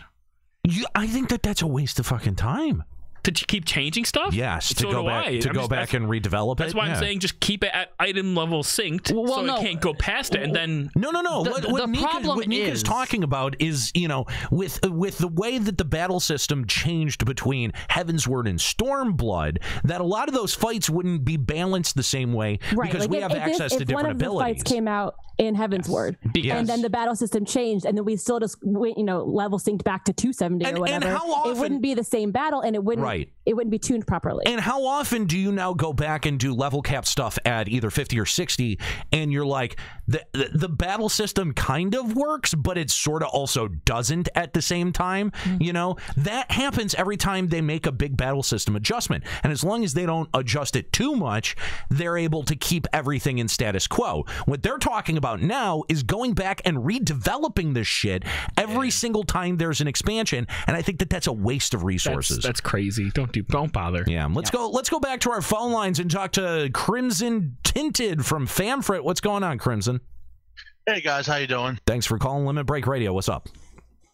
So I've been, ever since I've read the story about, Elysium and the RMT sales of runs, I've been thinking specifically about what the response of people that either heavily promote or stream and support Elysium should do in response to those accusations, right? And to be honest, I'm very specifically thinking about Mr. Happy, who has made a lot of high-end content with Elysium raid groups for years now, right? And I feel like there should be a response from people like that who have been affiliated with Elysium for a long time on the situation, one way or the other. But I don't feel like I've really heard a peep out of them, and that honestly bothers me from an ethical standpoint, because if you keep making content, as it were, off their backs, right? And they end up being cheaters and disgraced, then, how many degrees removed are you from that disgrace, right? I wonder. I think that that's a very, very much a fair criticism, and I don't know who Mr. Happy raids with. I don't know who is helping him produce his content or whatever. I am completely in the dark. I don't consume his content, so I don't really know. The thing is that if I'm happy, I know that people know who I'm raiding with. And I think that you're right. I think it's reasonable for you as a fan to be like, what do you have to say about it? I think that that's a totally reasonable expectation, if for no other reason than to just kind of be curious what he has to say about it. Even if he's not associated with them, I feel like none of the big guys have really had any words to say about this. Nobody has, but besides... there's been a deafening silence. I've heard way more about the Moogle post than I have about this shit, and I think that this is actively damaging to our community and to our game. Well, but here's the thing. If you're part of... The Moogle post guy's just a one fucking creeper who's, he should be called out on his creepiness, but this is a way more deep-seated, deep-rooted problem in our community, and you're right. It's just not getting talked about. Well, but why should anybody come out and talk about it? Look, if you're part of the 1%, if you're part of Elysium, even if you're Square Enix, none of them are saying anything about it, so why volunteer yourself to step forward and give your own opinions on it? All it's going to do is just going to hurt you. It's just going to hurt you, absolutely. It's just this weird festering wound now at this point. Yeah, and the thing is that the more that people don't talk about it, the bigger the problem's going to be. The more obvious the double standard is going to be. And, to me, I think that that's worth talking about. Like, as someone who makes content for this community, I think that's worth shining a spotlight on and at least going like, are you okay with this? Because if you are, fine, whatever. Then... we might be playing two different games, you and I. Yeah, see, and if you don't see how this is an active detriment to our community and to our game, then maybe I do live in a world unto myself, and I am looking at things with rose-tinted glasses and all of that shit. I'm willing to admit that, but I think that we've laid out a pretty specific case as to exactly why and how this damages not just your middle player base, but your overall player community. And if Happy doesn't want to talk about it, or State of the Realm doesn't want to address it, or I don't know who else, if nobody else wants to talk about it, we will. I don't really give a shit. Whoa, is Elysium gonna come after me, guys? Oh no. Oh, are they gonna dox me? You can have my address. I'll give it to you. I don't even really give a shit. There's... What the fuck are they going to do? I think that they need to be called on their bullshit, and there's no one to do that but Square Enix. Limit Break Radio can't do anything about it. It's got to be Square Enix. It can only come from Square Enix. That's what bothers me. The silence from any number of content creators, any number of streamers in the FF14 community doesn't bother me as much as the limp-wristed, weak attempt that Square Enix put out there to do a bit of damage control once they saw people were talking about this on Reddit. Which, by the way, that Reddit did not silence. Right. I respect Carlos' point, too, about, speaking out if you're any kind of prominent figure in the 14 community represents brand risk. Yes, of course it does. Well, my only counterpoint is how do you not, right? Well, yeah, I mean, for example, right now, if Elysium is who Happy raids with to get his videos, I would not want to be in his position, because if you step out to talk about that, you can't just talk about it and then jump right back in with Elysium. Like, following that talk, you'd also have to be like, I'm going to find a new raid group. Sorry, guys. And that doesn't just put his brand at risk. That effectively stops what he's doing until he can find someone else to help him along with. Yeah. Unless he defends it, in which case... Okay, yeah, fair. Yeah. I mean, it's a tough spot. Don't get me wrong. It's a tough spot to be in. But listen, if I found out that my content was built on the backs of people who were cheating, I would say something. I would too. That's just me. It bothers me. Yeah. And I think that's fair. That's fair for you to wonder, Crimson. I don't disagree with you. Appreciate your call. If you want to call Limit Break Radio on Skype, 810-515-8715, limitbreakradio.com/Discord. It's definitely a serious issue. And I'm glad that, we're able to talk about it. We feel free enough to be able to talk about it. I'm sure that this is going to ruffle more than a few feathers. I don't really care. I don't feathers that need to be ruffled. Yeah, I don't really give a shit, because I think that I have a point here, and fucking bring it, Elysium. What are you gonna do? Find out that I called somebody a cunt in our Discord server? That he can't do 2K DPS? Oh no. Okay, let's awkwardly go back to Mr. Happy's interview here. Okay. Question to both. Have you considered making the Primals band renditions available in-game through the Orchestrion? We haven't had any discussions about this, but we are willing to do it if the player demand is high. Player demand is high. Fucking do that shit. He follows up. I'm glad he followed up with this one. Power to you, Mr. Happy. Would they have to be paid for through the MOG station, or could they be placed directly in the game? Cheers. I'm still not sure if there is any issue due to being available on iTunes or blah, blah, blah, blah, blah. Is that technically speaking, there are tracks, so we can just basically put them in when we want, and we'll have some discussions about this. Like, why would they think we wouldn't want this? Like, come on now. Yeah. I can definitely see them going into the MOG station. I can definitely see it. Yeah. How much do we want them? Do we want them to fight a drop for it, or do we want them to enough to buy for $5? Because what was it they just put on the cash app? Wasn't those like orchestral versions of some songs? Yeah, this bothers me because, like, looking back on when they first released all the Orchestrion songs, and they put the only way to get answers is by farming it a super rare drop through fucking Coil T13. And and the higher drop rate, you got a higher drop rate if you did it level sync. Yep. And I feel like that got people going back and doing old content. That got people helping people through it just to try to farm it. I mean, I feel like that did so much more for the community than sticking it for $5 on the MOG station. Like, fuck. Yeah, but they get $5 if they MOG station. You could add it as a rare drop back in like all the different versions of Garuda, and then you get the primal version of Garuda, and yet the original version drops like every single time. I'm so sick of the fucking cash shop at this point. I just am. Oh, I wonder if I should skip the next question then. No, you shouldn't, because I'm actually very proud and happy that he asked this question. All right, so he asks Yoshida, the MOG station has seemingly picked up the pace in which it has released new in-game items for players to purchase. How is it determined How is it determined what items will be placed in the MOG station and which will be placed in the game? Yoshida says, it may feel like the pace is being accelerated, but the MOG station releases are on a release schedule, which makes sense. We always joke that, it's been so many weeks. There it is. Yep. More recently, we have been releasing items to the Chinese and Korean servers, which are separate from our global servers. Since those games use a different payment model than the global version, those regions pay us to create these items and supplement the game itself.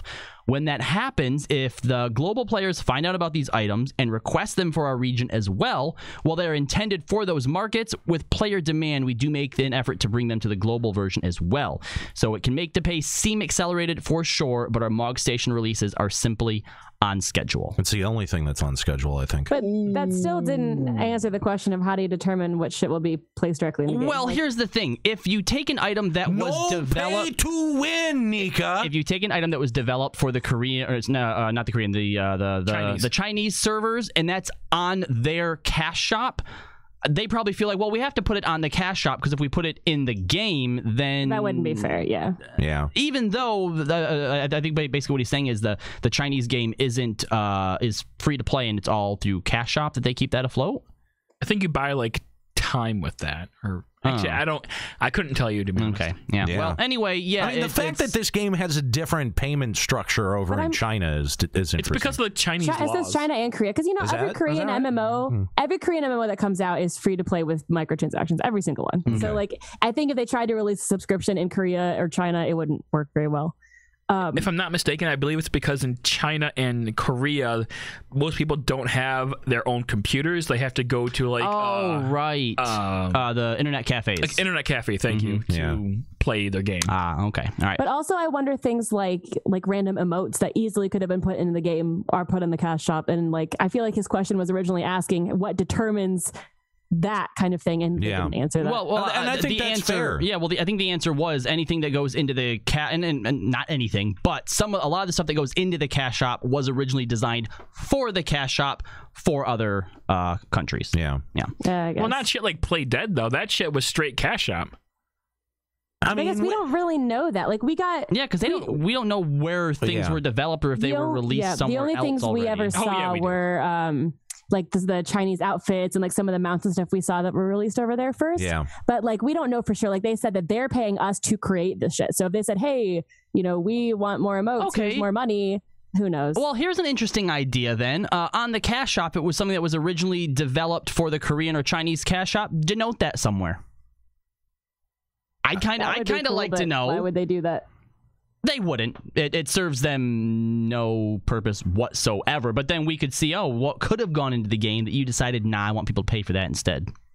I mean, I just assume that every time they post stuff about the cash shop, I'm like, oh, well, I guess they decided that that's worth more actual money than, the time that it would have taken for people to farm it. Like Nika said with the scrolls, put yourself in Square Enix's position. I could take this one scroll and put it in this fight and have people doing it over and over and over again to get the scroll on all of their, characters.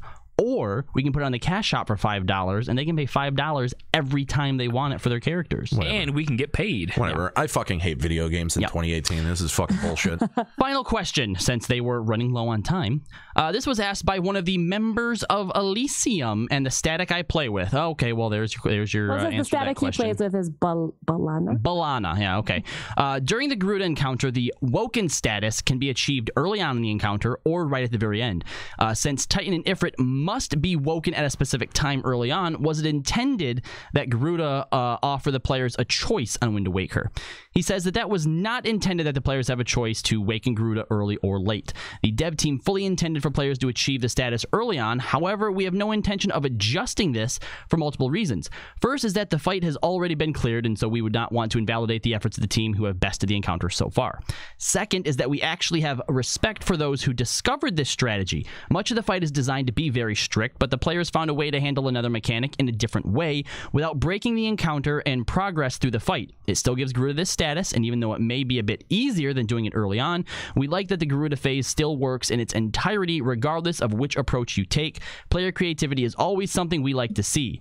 Besides with Titan and Ifrit, you won't get a choice, so good luck. This confused me because there have been several other examples through the years. Cough, Ninja, or I forget which one it is. It was one of the Alexander boss fights, one of the weird like virus sort of status effects. Someone found a way to manipulate it in a different way than was intended. I think it was like EC or Siri or something like that. Something like that. Yeah. Nika, does this ring any bells? It was A4 Savage against the Oppressor, I think it was called.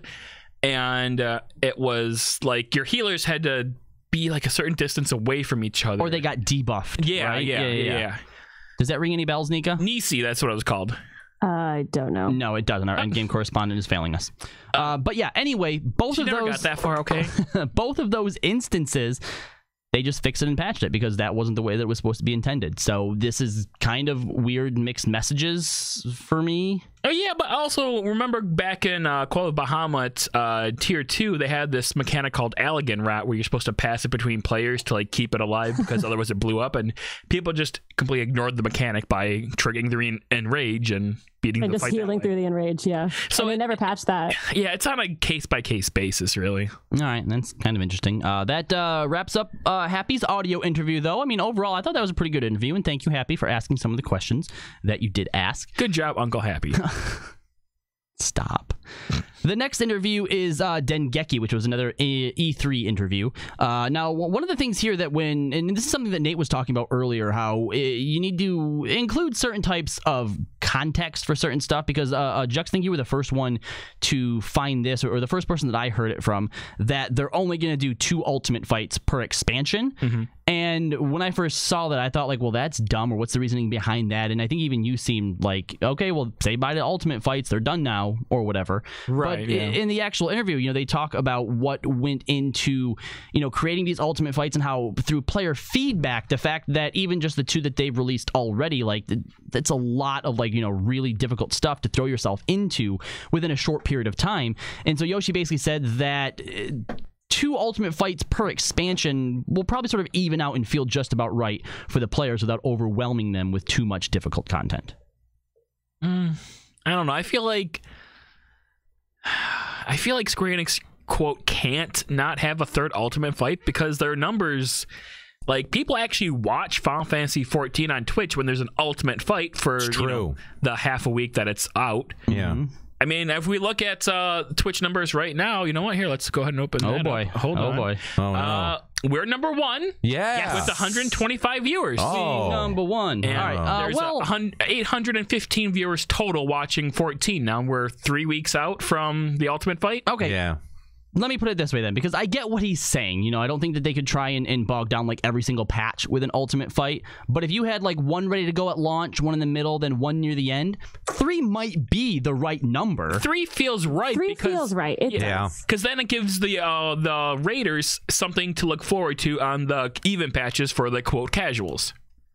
Yeah, when the raids because come out. the new raids come out on the other ones, the even or out. Whatever. Well, and even in the interview, like, he doesn't just straight up say, I think, boom, we're only doing 2 ultimate fights. It definitely still feels like they're sort of in a discussion phase. And we know, based on, well, I mean, do we? From the last fan fest that we went through, somewhere in some dungeon they have people locked up making an Ozma ultimate question mark, maybe? I'm not. No, I consider that dead in the water at this point. Yeah. Okay, but remember how long it took them to do cattails or bunny tails for boys? Well, but I mean, like, at least I think everyone's hope for Ozma Ultimate, when they had first talked about it, was that it was going to be the first ultimate fight. No, that it was going to be a hard 24-man. 24-man. Oh, that's right. It was 24-man. Right. Yeah. So it makes no sense. Like, if you're going to do it as a party raid, I mean, in a way, I guess that makes sense. But at the same time, I also feel like that's a wasted opportunity. Well, especially because it wasn't very hard, but look at the Ultima from the last Fan Fest. We fought Ultima as 24-man, but that's not the Ultimate we got. Right. Please don't remind me of that. I mean, it wasn't very hard, but it was cool. So, I mean, there was nothing. Was it about the way they implemented it in the game? There was nothing cool about that. It was cool at FanFest. No. The way they implemented it into the game, where they just stuck it into the 24-man that already existed, no, that was dumb. Yeah. It just replaced a mob that was stupid. I don't think anyone can defend that. At FanFest, it was kind of cool though. It had its own battle arena, and everyone was on different parts doing different things. Like, it felt cool, even though it wasn't very difficult. No, and I feel like all they had to do was like something like they already have that in their minds. And it's just kind of lame that we never got that. Mm-hmm. Yeah. All right. So the rest of this Dengeki interview, they talk a little bit about the main scenario. This is something that is not surprising, but really made me facepalm when I read it. So they already had the conclusion of Stormblood's story planned out during the development of 4.0, obviously. But apparently with the Primal in 4.3 in this patch, that is officially the end of the story for Stormblood. We figured that. Yeah, that's obvious. Just like in Heaven's Ward, 3.3 was the end. Okay, but I mean, if that's the end, can we just do our spoiler episode for Stormblood plot? I mean, might as well. Yeah. Here's the thing. In Heaven's Ward, yes, it ended early like that, but we defeated Nidhogg. Nidhogg was the center of the whole story.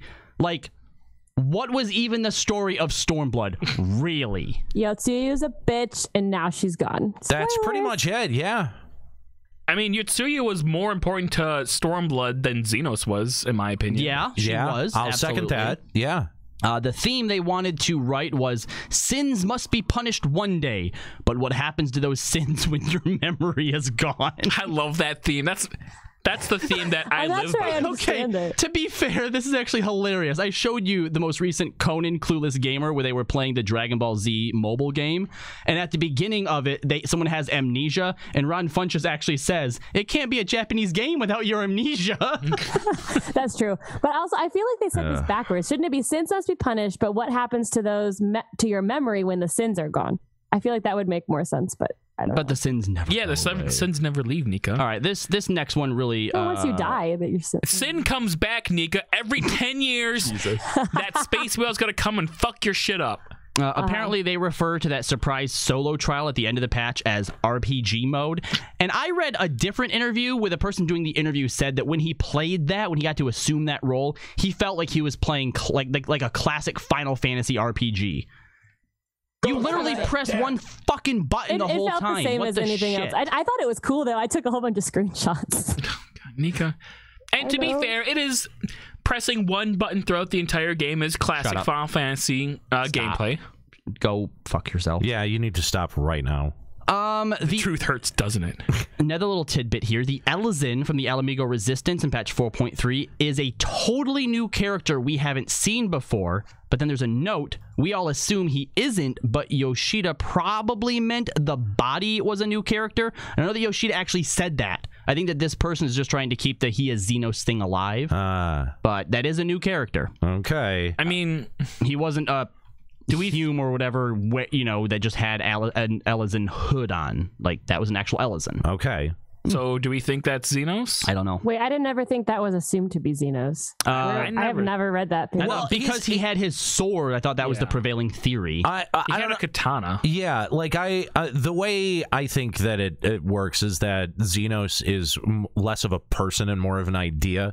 Is whatever's caught. He's the spirit of whatever's caught in that blade.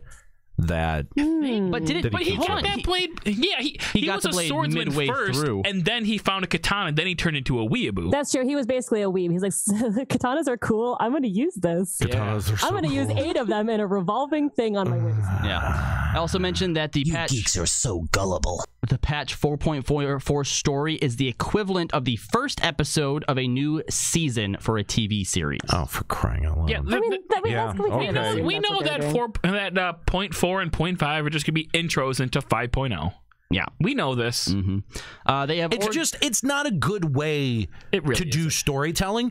It was really, really bad when they did it in Heaven's Word. It was so bad. I'm of the opinion that most of Stormblood was below their normal caliber of storytelling. So that's a nice way to put it.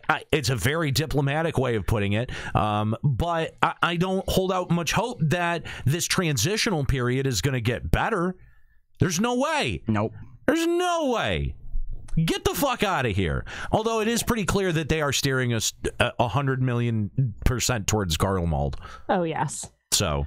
Even ignoring the fact that he spoiled 5.0 last FanFest. Yeah, he did. He's like, we'll probably go to Garlemald somewhere like 5.0. Here's a few etc. type stuff.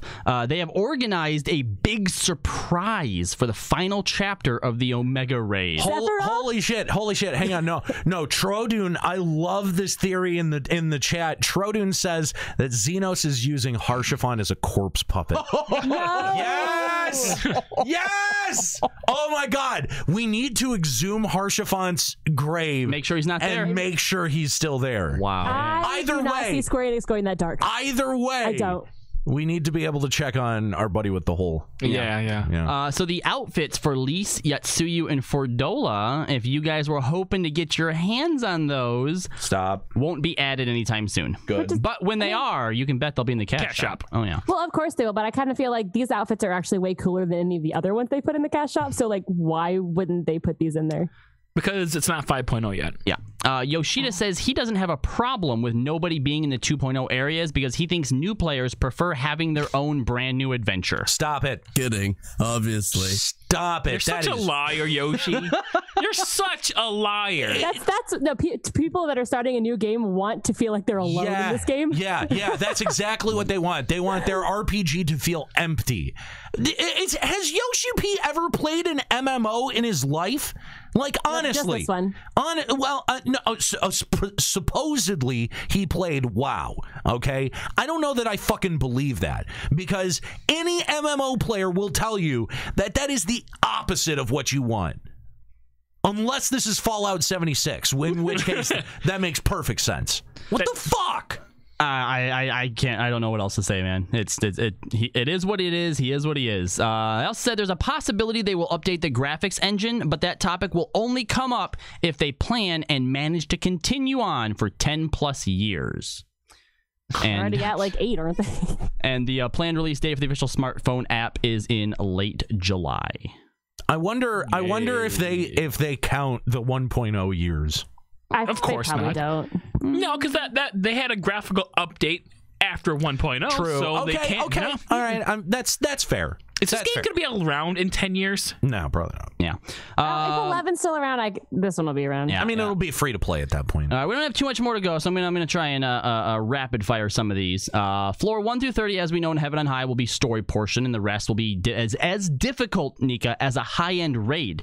They said the monsters inside Heaven on High do attacks such as a single monster using a look-away mechanic from 4 directions, and looking at even one of them will be instant death. That's new. Good. That's kind of cool. Yep. Okay, good. I'm excited for this now. They are apparently discussing changes to the roll action for patch 4.4. How about making it not suck? Yeah, there are apparently some people that feel like, things like protect and whatnot, I have to have, so how is that even a choice?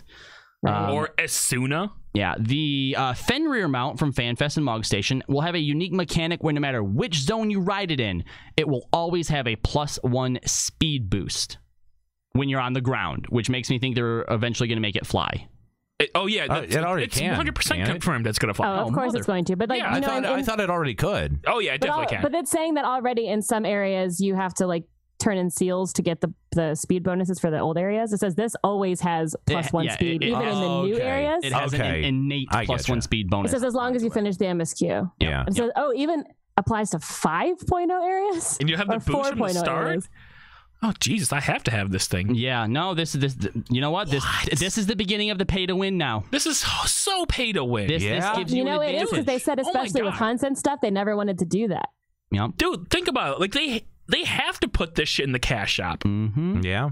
Can you imagine the outcry if you couldn't get this through paying for the Twitch subscription for the FanFest like you could previous years? This would be a great ultimate fight reward, though. Let me tell you that.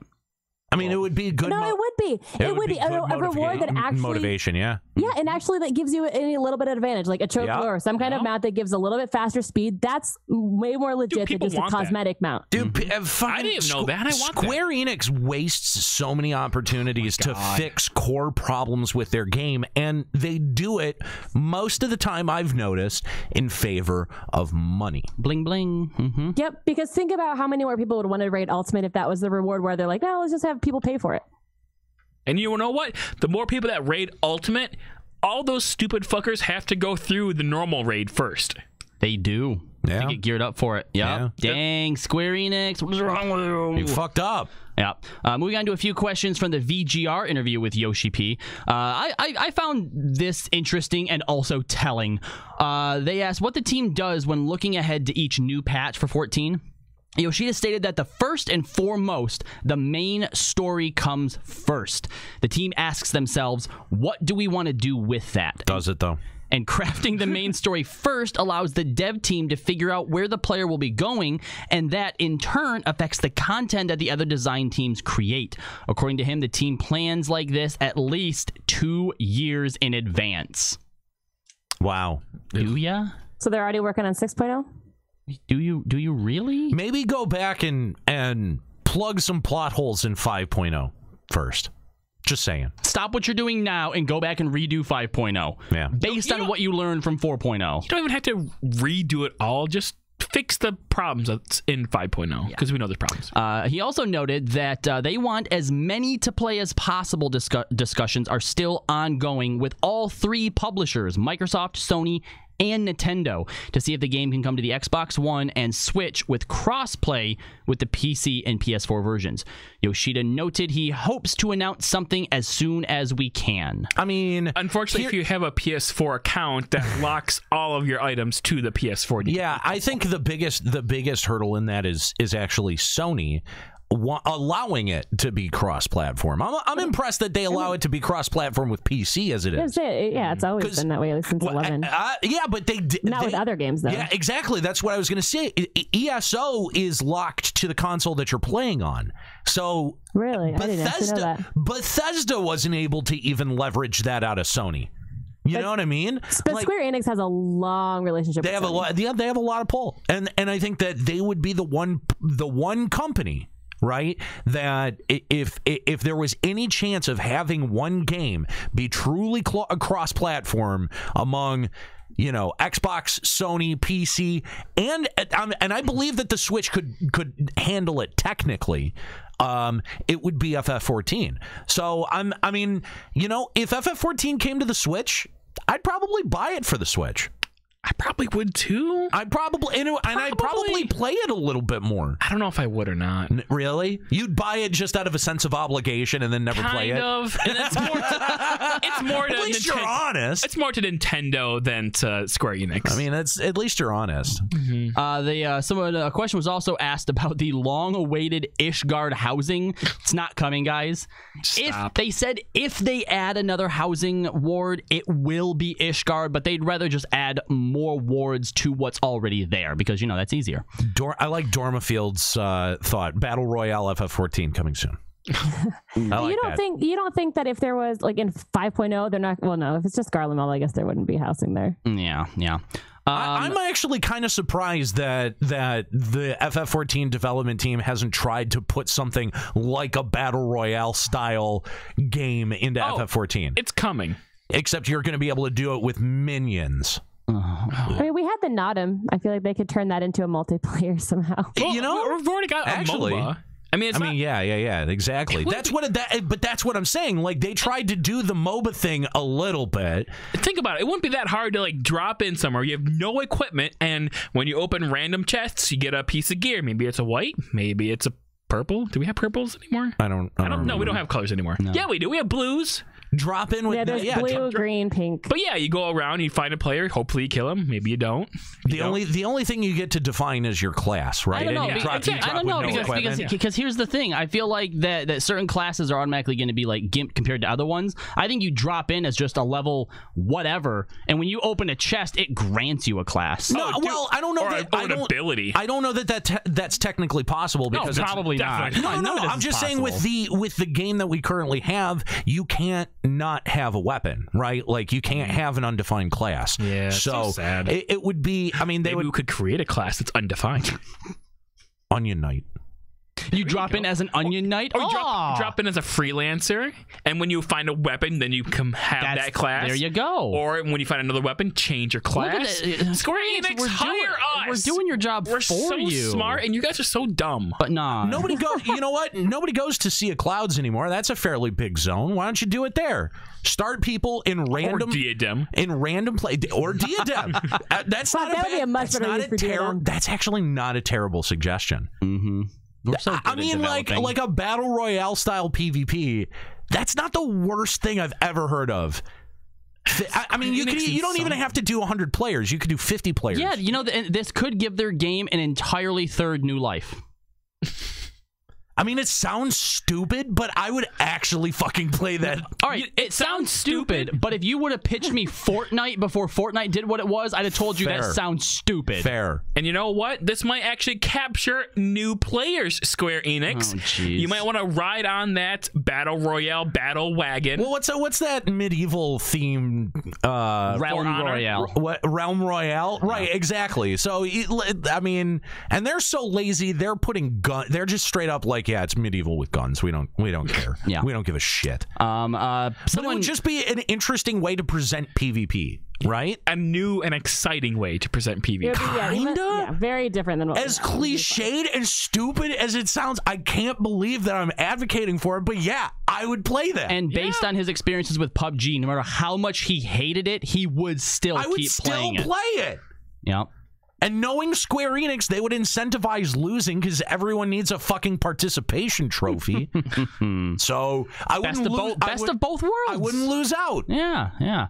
Someone also asked about Elfinode and Urianger's carbuncles and if they could get them on their summoners. And he said, go to fucking hell. Damn it! He said, no, those are unique to those characters, and if other people had them, those characters wouldn't be unique anymore. And when asked about new fairies, Yoshi said, a fairy's a fairy. I wouldn't even know what to do with a new fairy. So he was very dismissive about it. It was great. Summoners are stupid. Yeah. Fairy enough. Fairy is for scholar. Whatever. And then the last little bit that I managed to pull out of this Twinfinite interview, because a lot of this information all overlapped. And by the time I got to the end, like, I was just all looking the same, but I did pull a few nuggets here. Apparently someone at Ubisoft actually finished the Leave achievements. What? Oh my god, are you kidding me? Shut up. Nope. What's the hardest Leave achievement to get? Yeah. Well, I mean, there's a few of them. Some of them are like, earn this much money through leaves, blah, Honest blah, blah. Gillionaire. Yeah. Holy shit. Yeah, stuff like that. Apparently, someone asked a question about, like those achievements are really hard to get. Is there any way that you can make it so that we could, like, purchase leaves so that we're not restricted to, like, only, what is it, like three a day or 6 a day or something? Or something. And they gave some bullshit answer, and they're like, look, people who really, like, do that, who really put their, their mind to it, like, that's a big achievement for them. And they don't want it to be easier. Yeah, and we actually know a guy from Ubisoft who's been working on those, and he actually just recently finished it and called us up and said, I want to fucking kill you guys for making me do that. But they shouldn't move those goalposts. Yeah. Because it kept that guy playing. Especially it might be preying on somebody's OCD. I'm not going to deny that, but at least, like, I don't know, it's in the game, right? You know what's like, preying on mine now is that new one that pops up that says achievements you're really close to getting. Oh my god, Nika, stop it! Yeah, and then, I've never even paid attention to what those are. I just dismissed the window instantly. Not the ones that pop up that say the ones in this area, but if you open your achievement, it actually says achievements that you're like 1 or 2 points off from getting. And I was like, fuck, I'm so close to getting these. I need to go get them now. And then lastly, of course, they also confirmed that they will keep adding classic FF11 equipment to Eureka, but they would not say what it is. Part of the surprise is being able to explore and figure it out yourself. Well, we know we're getting the O-Hat. Yep. Yeah. You could do Riddle. You could easily do a lot of the weapons. I really want my Habergian. Leaping boots at some point. Nika, I'm with you. Like either a Habergian or Habrek. Like Habrek, yeah. Yeah, if they could, shitty kind of equipment. Like you could dye it, Wallera turban, come on. But the thing is that the thing is we cannot dye the stuff that's in there right now. Like I really want to dye my scorpion harness blue, but they won't let me. No. Good. What? You can't dye a scorpion harness, Nika. What the fuck do you think? Because it's a scorpion harness. It's red and ugly. Yeah. How dare you? Nika, if you want to do something classy with your scorpion harness, you DAP mod it like I did. Yeah. Narishma Westgate would be awesome. Oh, yeah. Westgate would be fucking awesome. Westgate is really cool. Yeah. I don't remember. Westgate is Beskett. A berserker in the chat, by the way, saying that he's an honest Gillionaire. I'm sorry. Oh, wow. We also need a more legit. The aristocrat set, the crimson tunic. Yeah, there's only a couple fucking goddamn it. Kieran's Osode, Burgadine. Yeah. Assault Jerkin. They missed opportunity with all of the Assault Jerkin. Oh, that thing was hideous. It really was. Okotes. Those are a thing. What? The end feet that Nika never got. Yeah, I did get them. God damn it. Sure you did, Nika. In your heart. In your heart, I'm sure you... Nika, we all got them for you. Look, whenever you helped kill Kieran and they went to somebody else, those were technically your end feet because you helped. That's right. No, I did get them. They're everyone's end feet. Last call for calls. Limit Break Radio on Skype, 810-515-8715, limitbreakradio.com/Discord. Are you a member of Elysium that wants to defend yourself? Do you want to talk about any of these interviews? Whatever you want to talk about, Limit Break Radio on Skype, 810-515-8715, limitbreakradio.com/Discord. At the end of the happy interview, Yoship does say, pass our congratulations on to Elysium. But it wasn't Elysium that was was world first. It was Entropy, which is former members of Elysium and some other new people. Yeah, but he just the fact that not for like world first necessarily, yeah. Hey, those people that we warned but didn't actually warn, tell them we said congratulations. Well, this happened after. That was before that. Yeah. Okay. Yeah. Well, I mean, it is pretty important to get the events in timing order. Right. Fair. Omega Welltall says, why do people want 11 gear? FF11's gear looked ugly. I mean, but that's kind of the point, though. It's the power of nostalgia. Exactly. Man. Yeah. It was ugly, but it was awesomely ugly. It was our ugly. That's right. We were able to own it. No, we need more true sublugars. Oh God! Stop it, Nika. Why? Okay, so Nika wants the what was the sublugar with the haste on it from the Sequarium? Oh, I remember what you're talking about. Terrible. The speed, was it the speed? No, not speed. No, that was the belt. Yeah, no, but it was. I know what you're talking about, but it was definitely a cocksock for sure. Swift, but no, that's just speed belt. That's the stupider speed belt. Somebody, I just feel like there's only like 2 sublugars in this game, and I feel like if we had a real FF11 looking sublugar, it'd be fun. Lloyd has it. They may have been ugly, but the stats were fucking beautiful. That's true, and that's why we wore them. That's all that mattered. Yeah. I do think though that all of these gear should be dyeable, because like Anira said, if we can have a Hallberg, we can dye. Yeah, we won't be able to dye it. Are you kidding? No, but I mean, like if they put the fucking blue one, the adamantine Hallberg in the game, I would be pissed. That thing was hideous.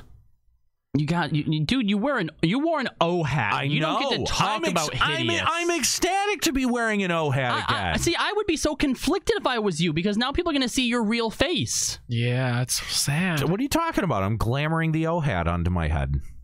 I'll always have the Odin. Yeah. Odin helm? Yeah, it'll always be there. So you'll just glamour the O hat into the Odin helm. He's going to have to DAT mod. Yeah. He's going to have to, if someone made you a DAT mod, seriously though, of like the Odin helm with the O hat with the O hat in between your giant spiky things. Yeah, with the spikes busting out of the top of the O hat. Someone draw that. Me? We could probably get someone to draw that. I would wear that in a heartbeat. Yeah. We need someone to DAT mod it. Yeah. And then hack into the Square Enix servers and DAT mod it for everyone. Yeah. Lols. That would be awesome, though. Ugh. All right. Well, I think that's it for. We have one more caller. Well, we do. Yeah, we do. Yeah, we do. All right. Well, Nutella Waffles is calling in. What's going on, Nutella? It's going good. How about yourselves? Good. What's going on? I'm going to attempt to defend Elysium cell running, because this has been going on in the game for a while, and I don't condone their prices so much that I saw, but I do condone the effort, because there's people out there like working 2, maybe even 3 jobs. They don't have the time to actually be at that level, but they want to get their clear. They want to put some effort in, and they want to. But that's the same, dude. That's the same justification that people used to use for buying in-game gil or currency, right? It was, but my job, I work so much and I'm so busy, I don't have the time to farm gil myself. So I've got real money, and why couldn't I just pay somebody else to farm it up? Because it's cheating. That's why. Because it's, and I hate to be so strict about it, but if this game means that much to you that you can't actually put in the work to clear the content yourself, then you know what? You're either not playing the right game, or you're playing this game for the exact wrong fucking reasons. I mean, that's a good point, and I honestly think cell runs for, like, say, in-game items. Like, I know, like, crafters. Hey, I'll craft you the gear. Can you help me get my clear? That's totally different. If you're trading in-game stuff for in-game stuff, that's economy, right? Yeah, and that makes sense. But the minute that you start introducing the outside element, which is real money, into a digital economy, it becomes very disruptive, and it becomes very, very toxic economically to the community, and I think that's a fairly big problem. And now, especially because this is now playing out in the public and it's playing out before everyone, Square Enix has a legitimate PR problem on their hands now, where they have to decide, okay, which area of my game do I meaningfully need to support in this? And if it's the cheaters, then Square Enix has fallen farther than I could have even imagined they would have from the times where they were strictly enforcing their RMT code over on FF11. You know, for all fine, whatever the Twitter nude mods thing might not be accurate. That's fine if it's not. But Square Enix has had a traditionally heavy hand when dealing with cheaters and RMTs in their video games, and I would like to see that continue. I don't want to see that stop with FF14 just because they figured out that they can push the cash button and get money out of it. That's annoying to me, and it says that they don't actually care about the community that they're building. I mean, that makes sense. And I'm not going to say what Elysium's doing is right or wrong. I just, like I said, I came in, I'm on attempt. And I personally wouldn't do a sell run, even if I was top 1% of fucking flogs. If I'm going to do a sell run, it's I need fucking potions and food for raiding. Yeah. That shit, that's worth more to me right now than anything. Way back in the day, I used to do sell runs for Gil only. I don't know. No, but and again, Nika, that's fine because you're providing an in-game service for in-game money. I mean, you're basically being a mercenary at that point, right? And there's nothing wrong with that. If they were taking Gil, I mean, you know, like I think that would be more arguable. But they're cutting out the middleman and saying, nah, just PayPal it to me, Venmo it, bro.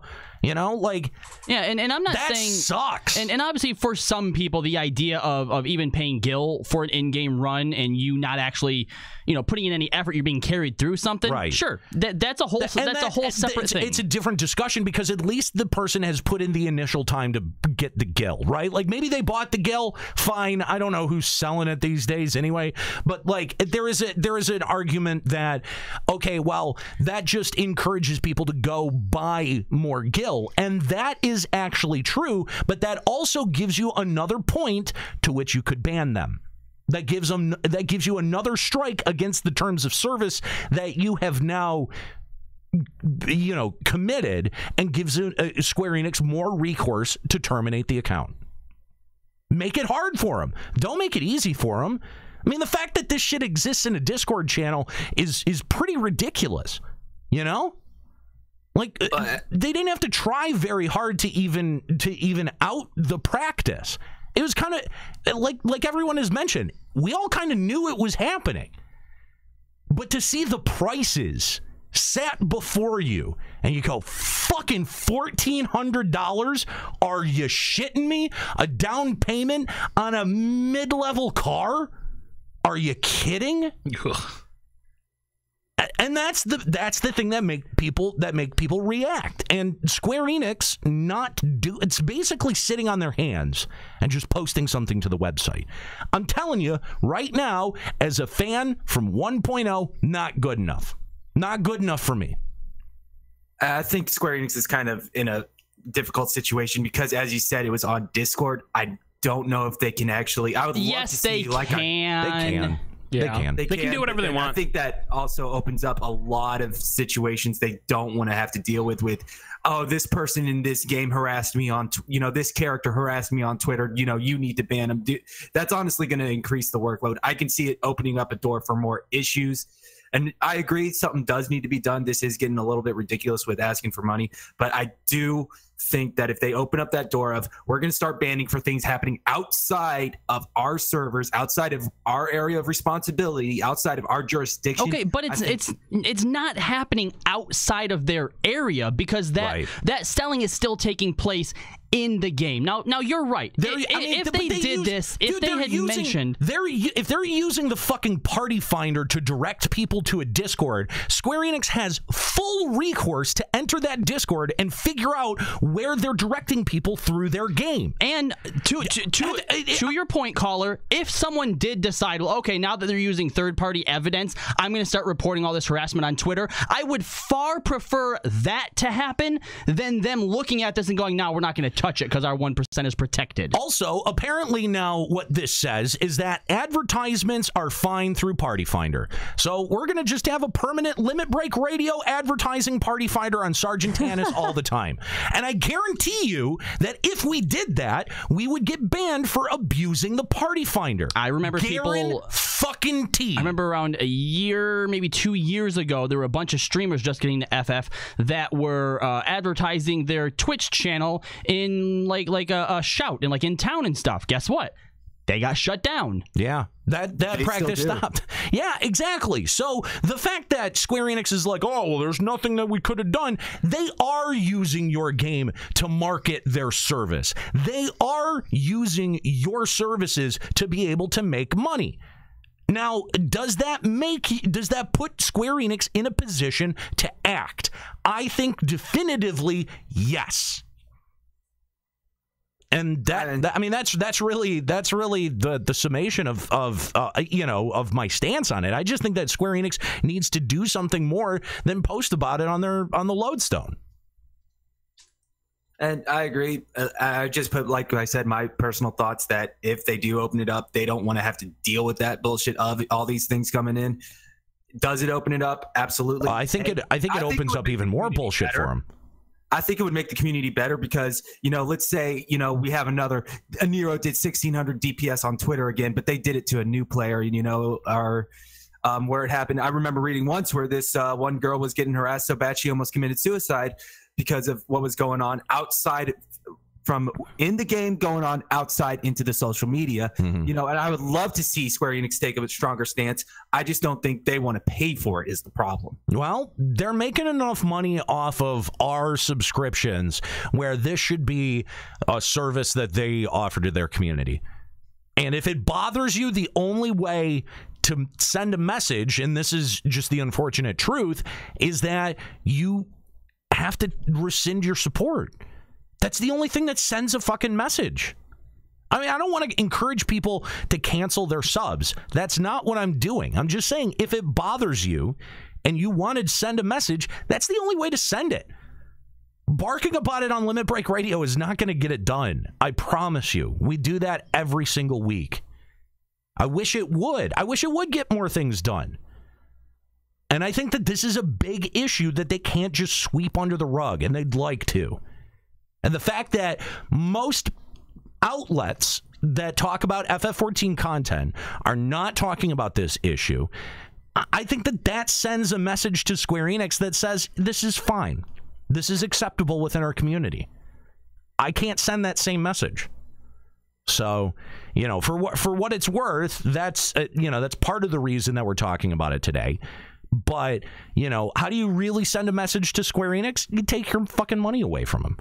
You let them take another hit on the subs. And unfortunately, decisions like this bleed the middle. And it puts a wider gulf between the end game players and your regular populace, of which we've already identified there is a sizable gulf that exists already. And it's unfortunate because Square Enix will go to the lengths to alter content that is otherwise fun in their game, like Steps of Faith, and tune it down and make it dumb and make it easy and make it passable, all in the spirit of making that gulf a little less wider. And then they go and they make a decision like this, where they don't do anything, because believe me, inaction is a decision. So they make a decision like this and it just bleeds more people from the middle. Fine. But that shows you who Square Enix cares about. They care about the influencers. They care about the top 1% of their game. They care about the people who haven't even purchased this game yet. But the bulk of the people who pay $12.99 or $14.99 a month to be able to access Eorzea, you're just a number at that point. You're not going to get a special thank you from Yoshi P. You're just not. I mean, everyone in general will, but no one's going to say in an interview, oh, hey, tell Scro I said what up. It's not going to happen. And that's unfortunate. That's really unfortunate. I think that Square Enix is making a series of very bad decisions by just choosing to sit on their hands on this one. Nutella, thanks for the call. We appreciate it. All right. I think that we have run thoroughly over time today, but we appreciate all your calls. Clearly, this is a topic that means a lot to you guys because, we just planned on spending 10 minutes on it in the opening, and all of our calls have been ratcheting us back to the Elysium topic. And I think that that's good because I think that this is a topic that needs discussion. It needs a forum for people to be able to talk about their feelings about this shit. Because God knows you can't go to Reddit and talk about this. You can't go to the official forums and talk about this because chances are you're going to be banned from either place you go to talk about this issue. So, you know, at least we're not going to ban you. For that. Yeah, not for that at least. No, we don't really ban, honestly. Not really. No. Not a lot. You have to be really, really bad. Yeah. At life. Yeah, it's sort of like bad troll. Like if you can identify a troll attempt and then go, oh, this is really not working for you, that's usually worthy of a ban. And then after that, let's say like 10, 15 times of bad trolling. You have to get just annoying about it. Yeah. Yeah. Anyway, all right, well, that's going to be it for Limit Break Radio this week. Appreciate all of your calls and all of your thoughts on the Elysium issue, as well as all of you hanging out in our Twitch chat. All 112 of you. Appreciate having you along this afternoon for Limit Break Radio. Stay tuned, because we're going to be sending a host out to Checkpoint Radio. You can check out our most recent episode. That's going to start over at twitch.tv/Checkpoint Radio. Make sure you're following and that you join us on Wednesdays for live episodes of that show. We're going to be taking your calls starting, I think, maybe this week. I think. On Checkpoint? On Checkpoint. Ooh, exciting. So be ready for that. Again, join us Wednesdays around 5 o'clock for live episodes of Checkpoint Radio. Again, that's twitch.tv/Checkpoint Radio. Patreon.com/Limit Break Radio to support the show, and we hope that you would. And again, thank you guys for hanging out in our freshly redesigned studios, and for hanging out with us on Sundays. And also, thank you for allowing us to have a week off. That was also incredibly helpful, considering that we were still on the mend and recovering from E3. That was quite a trip. If you want to hear more about it, we're going to be talking about it over at Checkpoint Radio. Again, you can find all of that material at checkpointradio.com, or just stay tuned. The host will go out to the Checkpoint Radio chat in just a minute. So, guys, thank you so much for hanging out for Limit Break Radio. We appreciate having you along as always. LimitBreakRadio.com for the full podcast, a full archive of our podcast, and much, much more. Again, LimitBreakRadio.com. I want to thank my co-hosts, Kahlo, Juxta, and Nika. I'm Aniro. Keep listening.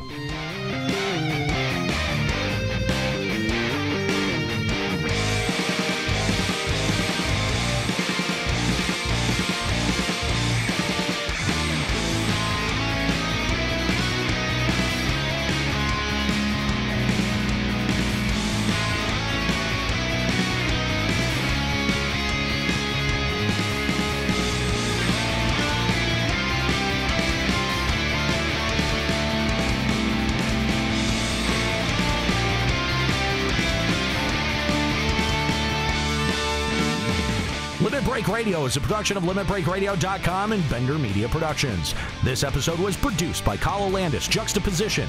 Final Fantasy XIV and Eorzea are trademarks of Square Enix. Funding for Limit Break Radio is provided by Miri Kennett, Nexian Theta, Hirsch Firsch, Tulane Vieira, and fellow Limit Break Radio listeners. To support Limit Break Radio, visit patreon.com/Limit Break Radio.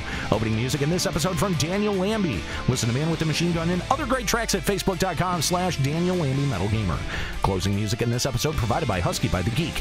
Listen to this and other great Final Fantasy XIV and video game rock covers and original music at facebook.com/Husky by the Geek. In-game graphics for Limit Break Radio's Twitch stream are provided by Diamond Multimedia. Check out their line of AMD graphics cards and other hardware at diamondmm.com. Limit Break Radio and its hosts are solely responsible for its content.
Hey, thanks everyone for listening to episode 163 of Limit Break Radio. New podcasts come out on Tuesdays over at our website.